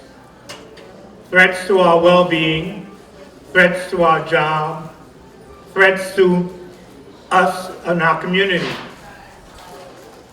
The same way that it was said that, you know what, those people in the Gaza, they don't have to be there. We can find better uses for that land. Get rid of them and we'll use the land for something else that's more profitable or enjoyable. Understand, some of those same conversations are being made about Harlem, about parts of Queens, about the South Bronx. Those same conversations are happening, and sometimes some of the same people. You know, well, we really don't need them there. Maybe we can find better uses from the land. We'll push them someplace else and see what we come up with. Understanding that undergirds the fact that we as a community have a great deal of wealth. What we have, what we spend, what we invest, this was our tail end of the last question. We have to be aware there are merchants out there who are not part of our community who want every penny that's in your pocket. If they have to pick your pocket, they'll sell you a 50-cent loaf of bread for $3. If they have to steal, they'll sell you an insurance policy that gets voided because the fine print says only if it's valid if there's only 36 days of rain. Fine print that they put in there that they know will be advantageous to them and disadvantageous to us. The things that we have to be aware of are the resources we have, how they can be used to achieve the things that we want. The scholarship of these panelists, I think, can give us some insight as to what we have and what can be done with it. I dare say, and this may get me in some trouble, but you walk out the door here and I don't think you're going to find a coffee shop within walking distance that you can be there and back in 10 minutes that's owned by anybody who looks like us. However, every Saturday, regularly, NAN has hundreds of people who pour out of here 11:30, 12 o'clock, and then go spend hundreds of dollars with merchants who are not part of our community. What do we do about that? This is part of our conversation here. Hopefully, some of what our panelists know is information that can nurture us, information that can get us started towards economic self-sufficiency. I may sound like Marcus Garvey here, but hey, ain't nothing wrong with that. But understand, 100 years ago, this is what he was saying. Buy from your own, shop where you will be hired, use your money in ways that are advantageous to you and your children. This is what Marcus Garvey was saying 100 years ago. So I'm in good company if I'm criticized for saying those things. But more than saying it, doing it is part of the challenge. We here, ideally, at the end of the day, have some ideas that can take us forward. Roger Wareham mentioned the last time that he was here, and unless I'm mistaken, Brother Gilchrist has DVD of that last program. Today's program is also going to be on DVD. So if you're not able to get it from him today, if you let him know you want to buy the DVD of today's program, then that's something that you will probably be able to get from him next week or the week after. I'm mentioning this because the tools that take us forward, those tools are part of what Adam Clayton Powell would say, you have the tools in your hand. What's in your hand? The tools that we have here today. This is an incredibly powerful discussion of the economics of our community at a postgraduate level with some very knowledgeable experts. We need to take advantage of that. And one way of doing that is take the DVD and read, study, listen to the things that you might have missed, or take it to people who are not here today, and they can then watch the DVD. So that's a little commercial for us and what we do with the National Action Network. And particularly that you understand that Brother Gilchrist is not here because he likes taking pictures of pretty people. No, he's here because he knows the information that's recorded can be disseminated as an educational tool to our people. End of commercial. Okay. We're going to have some comments, and in the interim, we'll be inviting you to step up to the microphone with your questions. There was a discussion about some of what we can do, what businesses we can support, where we can direct our consumer dollars. And I told you it's a couple $100 every Saturday that we can direct to a particular place that helps us. Recognizing that, I think this is part of the preparation that Dr. Cody went through, thinking about us spending our money. Where can we spend our money? What things can we do that's advantageous to us and our community? So I'll invite her first to speak on that. Thank you so much, Brother Rogers. I want to share some facts with you. I'm going to just keep it to the facts. Along with becoming a member and a participatory member of National Action Network, here are some other things us New Yorkers can do while we await on what's going on nationally and globally. Right now, the reparations bill sponsored New York State Senator Sanders, 40 acres and an EV, where I serve as the Education and Student Empowerment Co-Chair, along with a brilliant young man whose name is Cameron Grant. He's currently a law student right now. The overall goal of this committee is to compile a report to submit to the commission. And the objective of each subcommittee is as follows. As narrative committee influences the narrative of reparations in New York. The history of New York examines specific instances of state attacks on African Americans in New York, such as the construction of 1-81, the displacement of Seneca Village and the Robert Moses Project. Our own Brenda Ricketts is an active member of that particular subcommittee. Faith Based, which is chaired by, as I told you before, Rashida Tyler, examines the impact churches had on slavery and views on reparations. Finance and Banking investigates the involvement of financial institutions, banking, insurance, financing, etc., had on the slave trade. Was supposed to be in collaboration with New York State Comptroller to conduct a thorough examination of the New York State budget. We're waiting on that. Education examines the historical role of institutions of higher learning, P through 12 education, and education's impact on the wealth of the Black community during slavery and its ongoing effects. Health investigates the historical and ongoing root of health disparities experienced by Black communities, tracing these origins from slavery to present-day systemic inequities. Law preemptively addresses the diverse legal challenges that may arise regarding reparations for New Yorkers. If anyone wants to be a part of this, let us know. I'll be giving an email address that everyone can send their questions or interest to. New Yorkers for Reparations is a coalition that also accepts individuals. It's dynamic organizations where I represent NAN by way of NAN's Brooklyn chapter. I'm the chair of the Commissioners Committee and a member of the steering committee.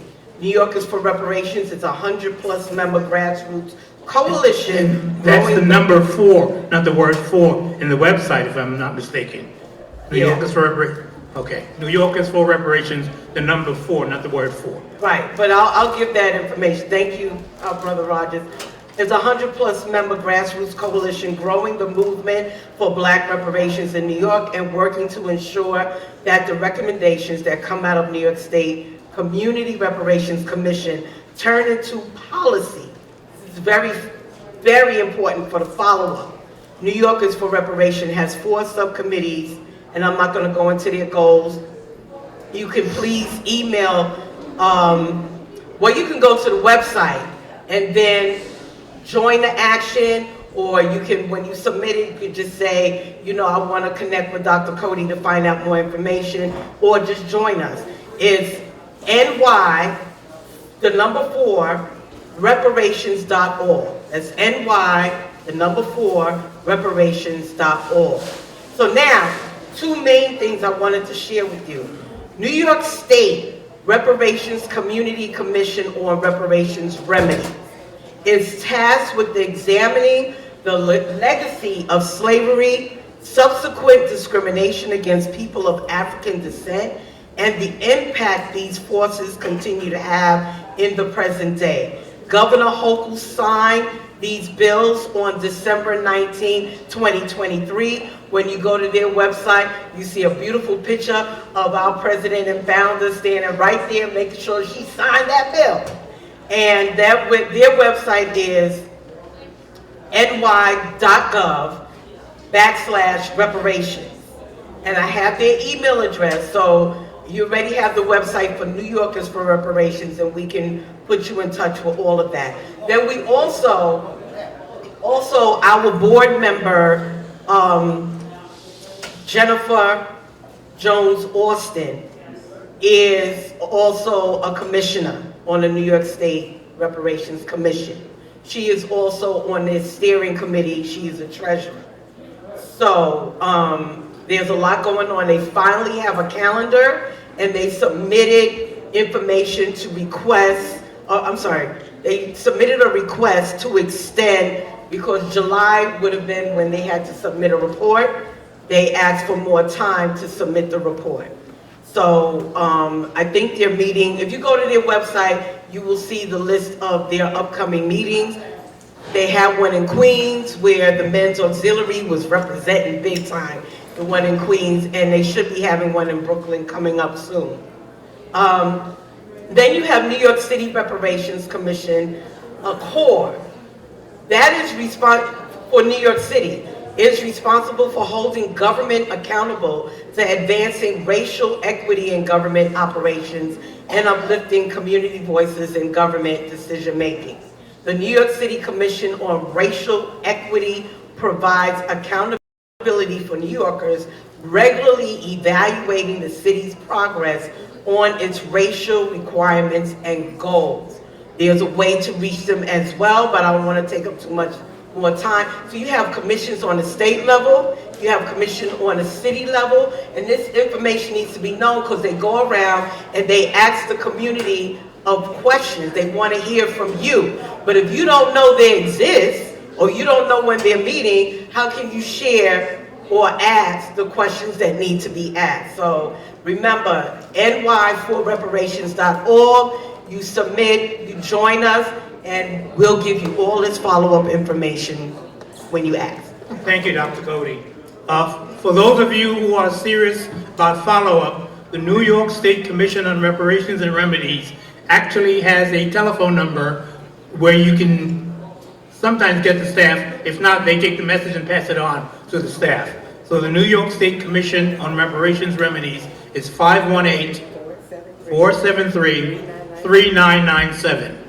The New York State Commission on Reparations Remedies, 518-473-3997. They can give you much more information than you get here today. Additionally, Dr. Cody referred to the commission having its workshops, hearings in different places. Public hearing, yeah. March 4th is the next one that's scheduled, and that will be in Rochester. So if you can't make it to Rochester, you may have a few friends in the area. Call them, email them, or you can go online and maybe the next day they'll put it online. I'm not sure if they can do it instantaneously, but the information will be available the March 4th hearing in Rochester. In New York City, you should know that on July 22nd, there is a forum discussion on reparations that's taking place in Brooklyn. So again, we need to be aware of some of this. My suggestion to you, if you're at home or if you have your phone nearby, is that if you simply type the words, let's see here, Reparations Commission, with no spacing, no punctuation, just do that search, Reparations Commission, you will get answers telling you about New York, Illinois, Chicago, California, because some of this same work is being done elsewhere. Internationally, we need to be aware as well that the Reparations Commission that's part of the United Nations, that they have been functioning for quite a while. Their information is available, NAARC, the National African American Reparations Commission. There, if you do a search, you can get more information about what's going on. Brooklyn today actually has a workshop, Just Conversations, and the pun is intended, Just Conversations. Brooklyn has a workshop today where reparations is the center of the conversation. So that, again, just be aware what we are doing here is, as I said, the African proverb, what we do here today echoes tomorrow and far away. So there are lots of people who are involved. In New Mexico, there's a crime victim commission that's charged with putting together some documents about what reparations are needed for us who were victims of crimes based on racism. So this is part of what we should be aware of. Even the Russell Sage Foundation, you should know, has funded several people to get their doctoral theses on scholarly work on reparations. So we have students at the graduate level who are learning about reparations, and that information is available through the Russell Sage Foundation, SAGE. We have Voices from New York State, the Reparations Commission. That's the title that they're using in Brooklyn today for their workshop. So all of this is just the piece of the iceberg that's above water. A lot more of it is underwater. Please be aware. We want to make sure that more and more people are aware and that they come. We're going to take a few questions. We're going to have our panelists try to answer your questions, and ideally we'll see if we can get ourselves finished and out of here within half an hour. But while you line up for questions, I think Brother Roger had his hand raised. Sir. Just very quickly, if people are interested in doing work around reparations, both in all these different spheres and in the street, we have a reparations committee with D12. You can get all information, D12, it's very simple, www.d12m.com.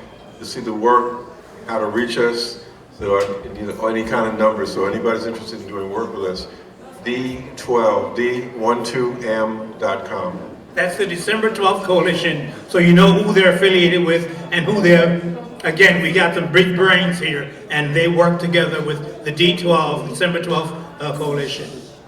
I just want to add, since I used some biblical references, let me add some church and biblical activities. Amen, sister. Tithe. Why don't you tithe towards a reparations organization? Look at D12. Look at the grassroots organizations, those who are not getting funded by the state or by any commission, and start tithing towards those organizations. The reason that one of the reasons that you're able to sit here today is because a grassroots organization grew from D12's movement actions in 1999, 2000, and that led to 400 delegates going to Durban, South Africa for the World Conference Against Racism in 2001. There was not, I don't know of, I would like to find the person who was able to do this, who didn't share the information, but I don't think there was anybody who was funded by somebody else that went. Everybody paid their own way. And if we had more time, if I personally had more time, I would have brought some students along, but I got sick along the way, and my sister was sick at the same time, so I didn't have time. But I would have been looking to those tithers for money to take more young people to the conference in South Africa. So we have to fund ourselves. What's a use for our money? Not trying to find somebody who has a sweater that you like at a store other than Macy's. Just take the money and stick it aside and say, when the brothers and sisters call for some activity, for some printing, for some flying, we'll pay for it because we got the tithe set aside. Along with those same lines, the African Union Year of Justice for African People through Reparations, that's a very lengthy title, but the African Union, they have something called Agenda 2063. Look it up. They are saying in other parts of the world the same things that you're saying in this room. So be aware, we have allies and coalitions that will take us forward, so please be aware of that. I think I'm at the first question now. Awesome. So this is a two-part question. As Dr. Jackie said, thank you for inviting me. I'm Rashida Tyler from the New York State Council of Churches. Also, my grandmother started out in Harlem before moving up north to Kingston, where I'm from. And one of the things that she took with her were the concept of rent parties and the concept of susu. And so susu is a concept that is tribal. It is back from the homeland from Africa. And I think that we have gotten away from that. When we think about, people buying property and land, why do we have to do it in this individualistic, capitalistic manner that we're taught in this nation that does not serve us? We need to actually utilize our churches, which are natural organizing centers, to find land and to invest in ourselves. And so my question is, can the National Action Network do that? Is it doing that? Yes, okay. and we did. Okay. If you speak to some of the brothers who are part of the men's coalition here at National Action Network, the men of the National Action Network, for more than a year and a half, we had a susu among the members of $100 per month, and we put that together so that we do have people here who are knowledgeable and experienced. Certainly, Brother Griffin the chairman of the men's auxiliary for many years. He can share some of that. We've done that, and that's the beginning. And there are people who say we should do it more often, or maybe we should up it and not just think so small, $100 a month. So there are people who've done it. So you should know that, yes, great idea, and some of our people have already done it. And if you want to be part of the National Action Network with the Men's Auxiliary, maybe you're the person that will be the tipping point for us to do it again. Having something like a susu, that's necessary, and it certainly helped us. So yes, it's a good idea. Thank you, Rashida. Thank you. Next question. Let me just say this in terms of the SUSU, when you do it, make sure that you look at what rules apply, because SUSUs basically are illegal in New York.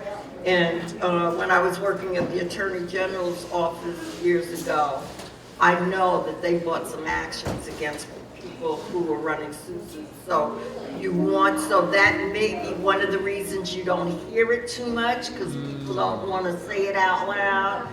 So one, check to see what the parameters are so you're not arrested, and two, Yeah, keep talking, keep working like this, because as Brother Roger said, these things are happening, and we keep moving forward, because there was a time when reading was illegal for Black people. So we move forward accordingly, carefully, and we got to learn how to do for ourselves and keep it amongst ourselves, certain things, a lot of things. But thank you for the question. I was reminded that we have some entertainment, we have time for 4 questions, and certainly you have the opportunity to speak to some of our panelists afterwards. But we'll take your question and we'll invite the panel to respond.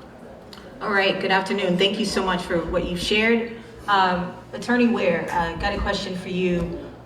So yesterday I had a conversation with a brother talking about what's happening and, talking about ways, and this brother has money, and was just sort of trying to identify some ways to unify our people. And one of the things he said was, Black people, we got issues, and, he was really just a naysayer in the fact that he didn't think that we had the ability to unite and talk more about Indian culture and, Jewish culture. What do you say to those naysayers, talking about groups and even individually that are in struggle with, they have money, but they're in struggle with the Black movement when it comes to us unifying? And then to the panel, do you have an environmental justice arm to the reparations work that you're doing? Thank you. Right, you get people like that.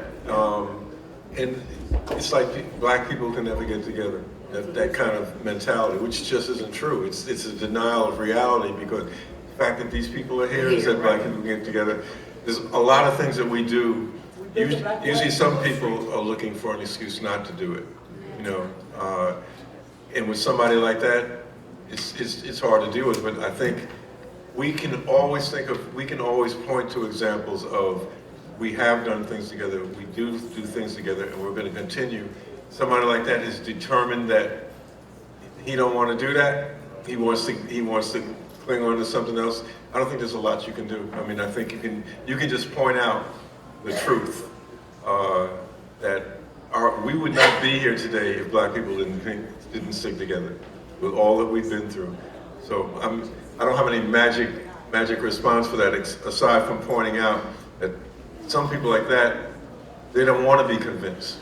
So after a while, you don't waste your breath. Yeah. We built Black Wall Street, and the naysayers tore it down from the outside. So we can do what we have to do. We're a little bit pressed for time. Yeah, I want to quickly add to that. That Reverend Sharpton said this morning how there are other movements happening, February 28th, and with Reverend Bryant, and we know what NAN does. And he clearly said, I'm not against it, I'm for it, And we have to learn how to do that. When somebody's not listening and they're being a naysayer, you share, like Brother Roger just said, you share, and then you move on. Because I live in Brooklyn, I like to use the analogy, there's many roads that lead to Flatbush Avenue. And that means that let's stop arguing on Utica and let's get, you want to take Atlantic Avenue and I want to take DeKalb and the next person want to take Fulton. A lot of times we stand on Utica arguing with one another and not getting anywhere. So if you want to go ahead and take Atlantic, go ahead, get out my way. I'll take DeKalb, you take Fulton. And you just go ahead. You shared the information. You said there's a whole bunch of potholes on Atlantic. I advise that you take DeKalb. You don't want to take it? Boom. You said what you had to say and move on. But I appreciate Do you your have the question. environmental justice arm as part of the reparations projects that you're working on? It's inclusive of, I know Senator Sanders' group, the subjects that we're working on. It's inclusive of the studies and research we have done. Thank you. After her is just one more person. Hi, thank After her, you so very you'll be- much for this forum. And I'd like to just say a quick Bible quote. Exodus 13:21 is when the people were getting out of slavery led by God. And it said that the Lord went before them by day as a pillar of cloud and by pillars of fire at night. Now, the presence of God is among us with the elements, and we've been seeing this all over the world, the fires, the disasters, the sinkholes, everything. We're talking about money and reparations. We're in a war because I'm actually military, we have stars and stripes, and I'm both, and I'm robbed. And I'm robbed by black, white, everything. And my question to you is, do you realize that we do not have any law? You may think we do, but we really do not, because the state of New York is the first capital in Pentagon, and we have no city court payrolls, and that's about housing and real estate. Then we've had foreigners come in here. We don't have a military presence, and TV was free, and that was the voice of our leaders talking to the public. So what about if this reparations is the enemy finding out where the money comes from? Because the people are the government, and the people generate the money, and the people are in charge. We'll talk to you after. Are you asking where do we think the money will come from to get reparations? Yes or no? Is that what you're asking? Yes, Okay. and about that. You know where we're going to get it from? We're going to get it from the United States government. We're going to get the money the same place that France got the money. No, let's talk about America. Where is the money? They got the money from the government. But the people of the government, where? From the government, and who? Shut her down. Who are you going to sue or try to get it from? We're going to get it from the U.S. government. The government. Thank you so very much for your question. One Please last step question. up. Let's be brief. Thank you. What the hell are you talking about? This will be our last question. Our panel will make their closing statements, and then we'll have some entertainment. Thank you, panelists, for being here, sharing your opinions and ideas. I'd like everybody to know when I did the song Reparation Blues. That was some years ago, and I want to know, letting everyone know that it's on YouTube. You can get a free copy, you can download it absolutely free. Keith the Captain Gamble, or you can get KeithTheCaptainGamble.com and get the music absolutely free. It's time. We spend $4 billion a day. Ouch. Okay? So I think that we should take a day off to let them know how important our $4 billion is. This coming Friday. I want to know if everyone knows the importance of this February 28th, the blackout. If everybody knows the importance of this. They have their project in place now. They let you know that their 2025 thing is in place. That's their project. We have Well, I'm from the projects too, and we got our idea of what we're gonna do. All we have to do is just take off one day. No, don't buy anything that is not black owned. Don't buy anything that is non-black. I'm not saying don't buy anything. Nothing that is non-black, and it's imperative that we all do this for just one day. We have flyers on the table in the back for 1 day blackout. Boycott is the only effective means of getting what we want. Every time we applied boycott, it worked. Every single time. When Budweiser didn't have any upper level management, stuff like that, Jesse Jackson threatened a boycott. He said they buy 27% of all Budweiser products and they threatened to boycott. The next day, 10 brothers got promoted to managers. We have the information. There were flyers in the back about the blackout boycott this coming Friday.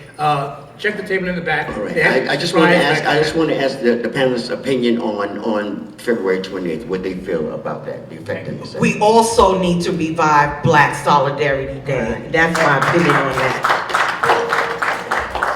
What I feel about it is that the time has come and it's passed and it's come again, and so we better jump on it. And I think that the fact that you're raising Black Solidarity Day as a thing to do is a good reason for the young lady who was discouraged by the man who had money and had money but was talking against moving forward.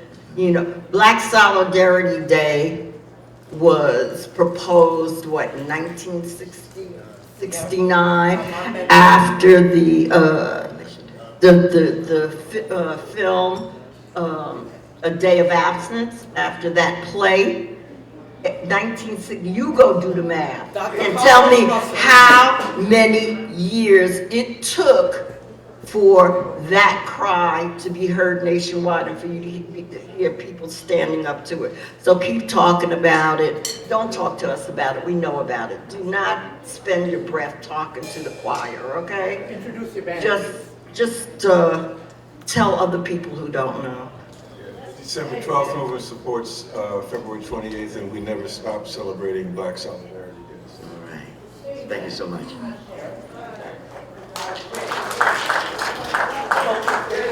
Yes, let's give the panel another round of applause. And what we're going to do, I'm just going to do a few brief announcements, and we're going to have closing statements from the panel.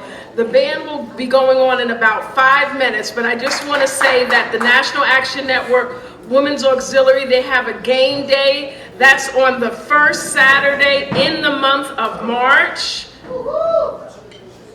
Okay, and we want to have we would like to extend special thanks to the officer, staff, and NANPAC team of the National Action Network, as well as all of our committee members, performers, and vendors for their immense contribution to organizing and conducting this amazing cultural event. God bless you, and God bless the National Action Network, and don't forget to support our featured vendors. I am Dornell Jones, exhibitor, DJ card creator at Nama the Gift Shop, 107 West 130th Street, right here in the village of Harlem. Malak Shabazz, who's here with us today, Angel Star Foundation. Deborah Gilliard, Unique Shirts, Our Faces, Our Shirts. Margaret Fashion, Paulette Cheney, Angelica, Handmade, and if I missed anyone, just shout out your business. But as we're speaking about boycott, let's continue to buy black. Okay, so we would like to ask Dr. Jackie Cody and the other panelists to please do our closing statements. Thank you. Where's my mic? Hello? Yes. Hello? Okay. There's no equal amount compared to the expense of what our ancestors endured. Reparations is only a fraction of what is due. We need to start from somewhere. Understand that reparations is just not about money. It's about respect for ourselves. Also, remember our immediate efforts to repair is to keep sharing factual information with one another, especially our youth. We cannot just keep waiting on begging for USA to make good on its promises for immediate action. Again, we have the economic blackout, February 28th, not purchasing anything from companies who are eliminating DEI and to only purchase from small black businesses if necessary. Target Fast by Reverend Bryant, targetfast.org. HR 40 has a new sponsor, our sister, Representative Ayanna Pressley from Massachusetts. Congressman Al Green has a conscious agenda of which you will hear more about soon. We do need to put an emphasis on mental health awareness. People are hurting. Stay tuned for that as well. What we can also do right now, right here today, and every day going forward, is to be and overtly serious about being kind to one another. Choose your battles wisely and allow for some grace.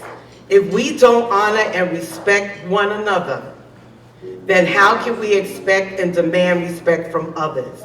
Keep your back straight and your heads up. Stay focused, stay faithful. Love is my message. I'm Dr. Jackie Cody, Vice President of NANS, Brooklyn Chapter, under the leadership of the President, Reverend Dr. Adolphus Lacey. Thank you.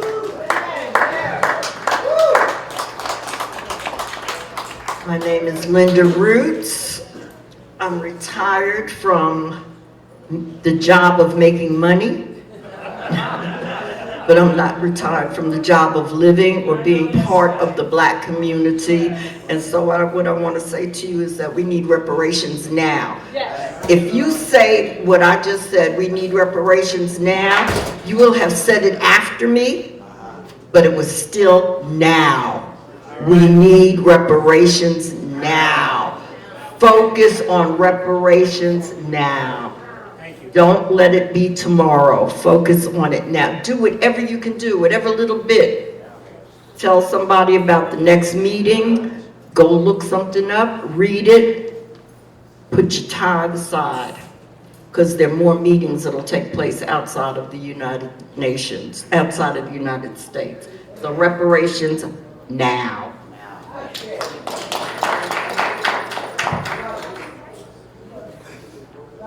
Viola Plummer was the chairperson of the December 12th one when she passed a year ago. And one thing she always told us was, we have to finish the gig.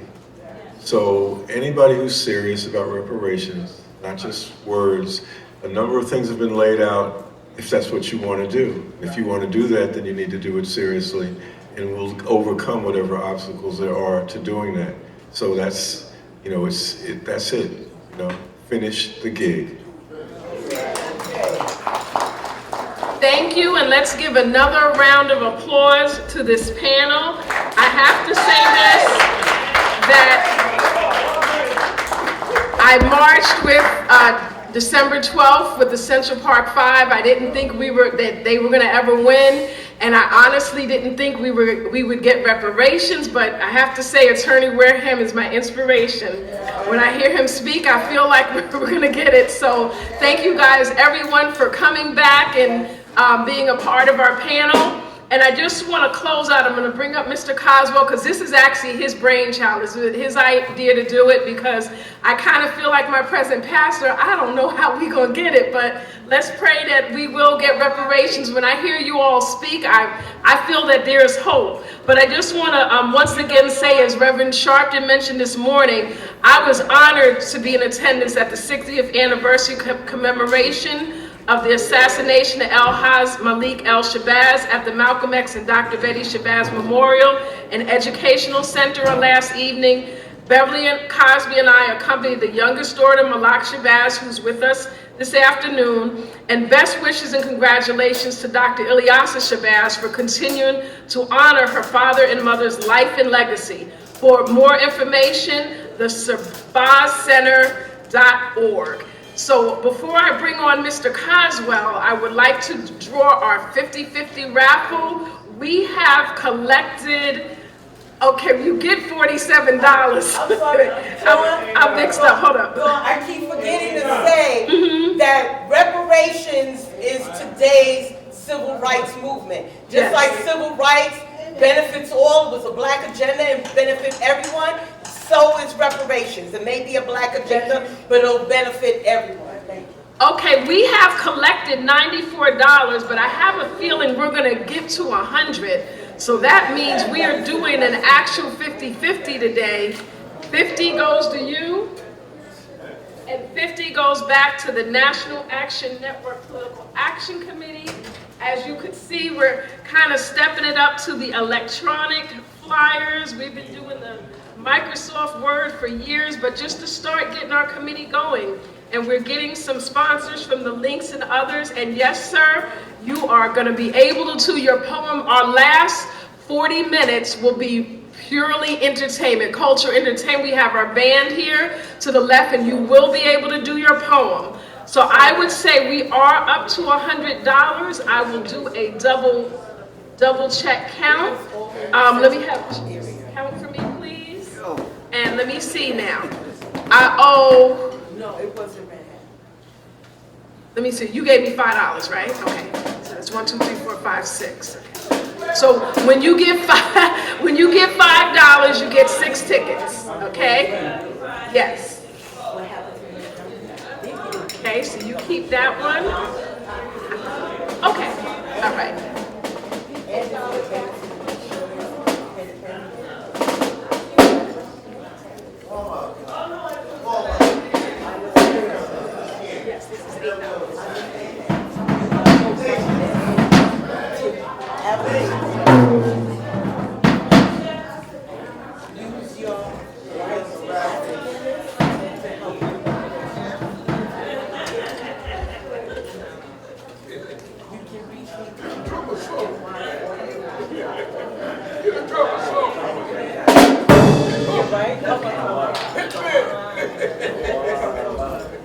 Listen to the sounds, to the cultural sounds. We have 30 more minutes. Okay? The number. Okay. And the winning number is 8658. 8658. 58. 8658. Look at your tickets. That's you, brother? We're going to verify. We're going to verify. And we have a winner. Show him the money.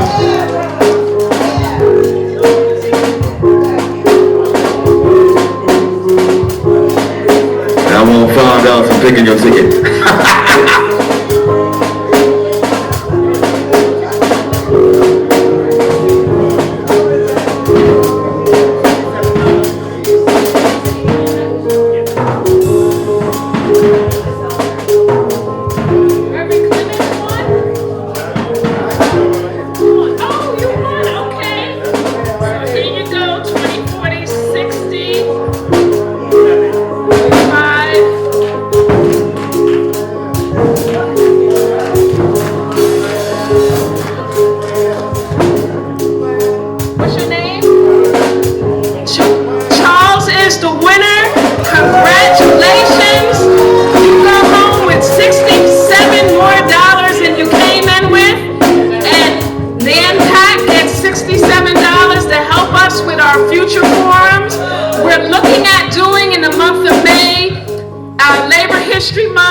Voting rights.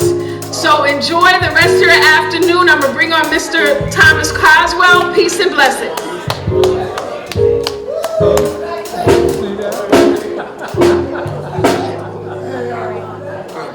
Thank you, Ms. Dawn Jones. As I was sitting here, I was feeling compelled to, there's a prayer that I would like to share with you all before we leave here today. And it's found in 2 Corinthians chapter 4, verse 8. And I would like for everyone to repeat after me, if you may. We are hard pressed on every side, but not crushed. Perplexed, but not in despair. Persecuted, but not abandoned. Struck down, but not destroyed. Amen. I also have a word that I'm going to leave you with.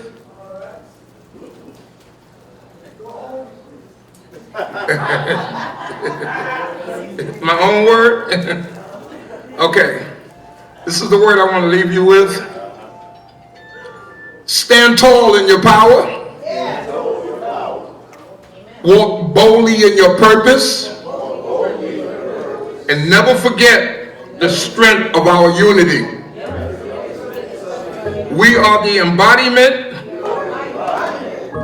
of resilience, the legacy of kings, warriors, and visionaries. Let no challenge break you, no obstacle deter you, and no doubt consume you. Bear with me here. Okay. Our history is rich. Our future is limitless. And our bond is unshakable. Lift each other up.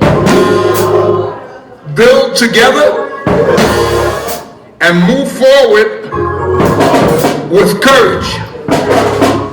The world may test us, but we are unbreakable. Stay strong, stay proud, and keep rising. Thank you. Okay, we're going to close out in prayer and then bring on our band. Reverend Dr. James Clemens. Oh, yeah, doctor. The good doctor back there. Let us pray. Eternal and all-wise God, we come now at the close of this service, this experience, dear God, that you set before the foundation of the world. We ask you now to continue to bless us, those who are leaving this place, but never from thy presence. And now unto him who is able to keep you from falling and present you faultless before his presence with exceeding joy. To the only wise God, our Savior, be power, glory, majesty, and dominion, now and forevermore. Let the redeemed of the Lord say amen, amen, amen, and amen. Where do we stand? Who is on the Lord's side? Where do we stand? Who is on the Lord's side? The Lord, the Lord.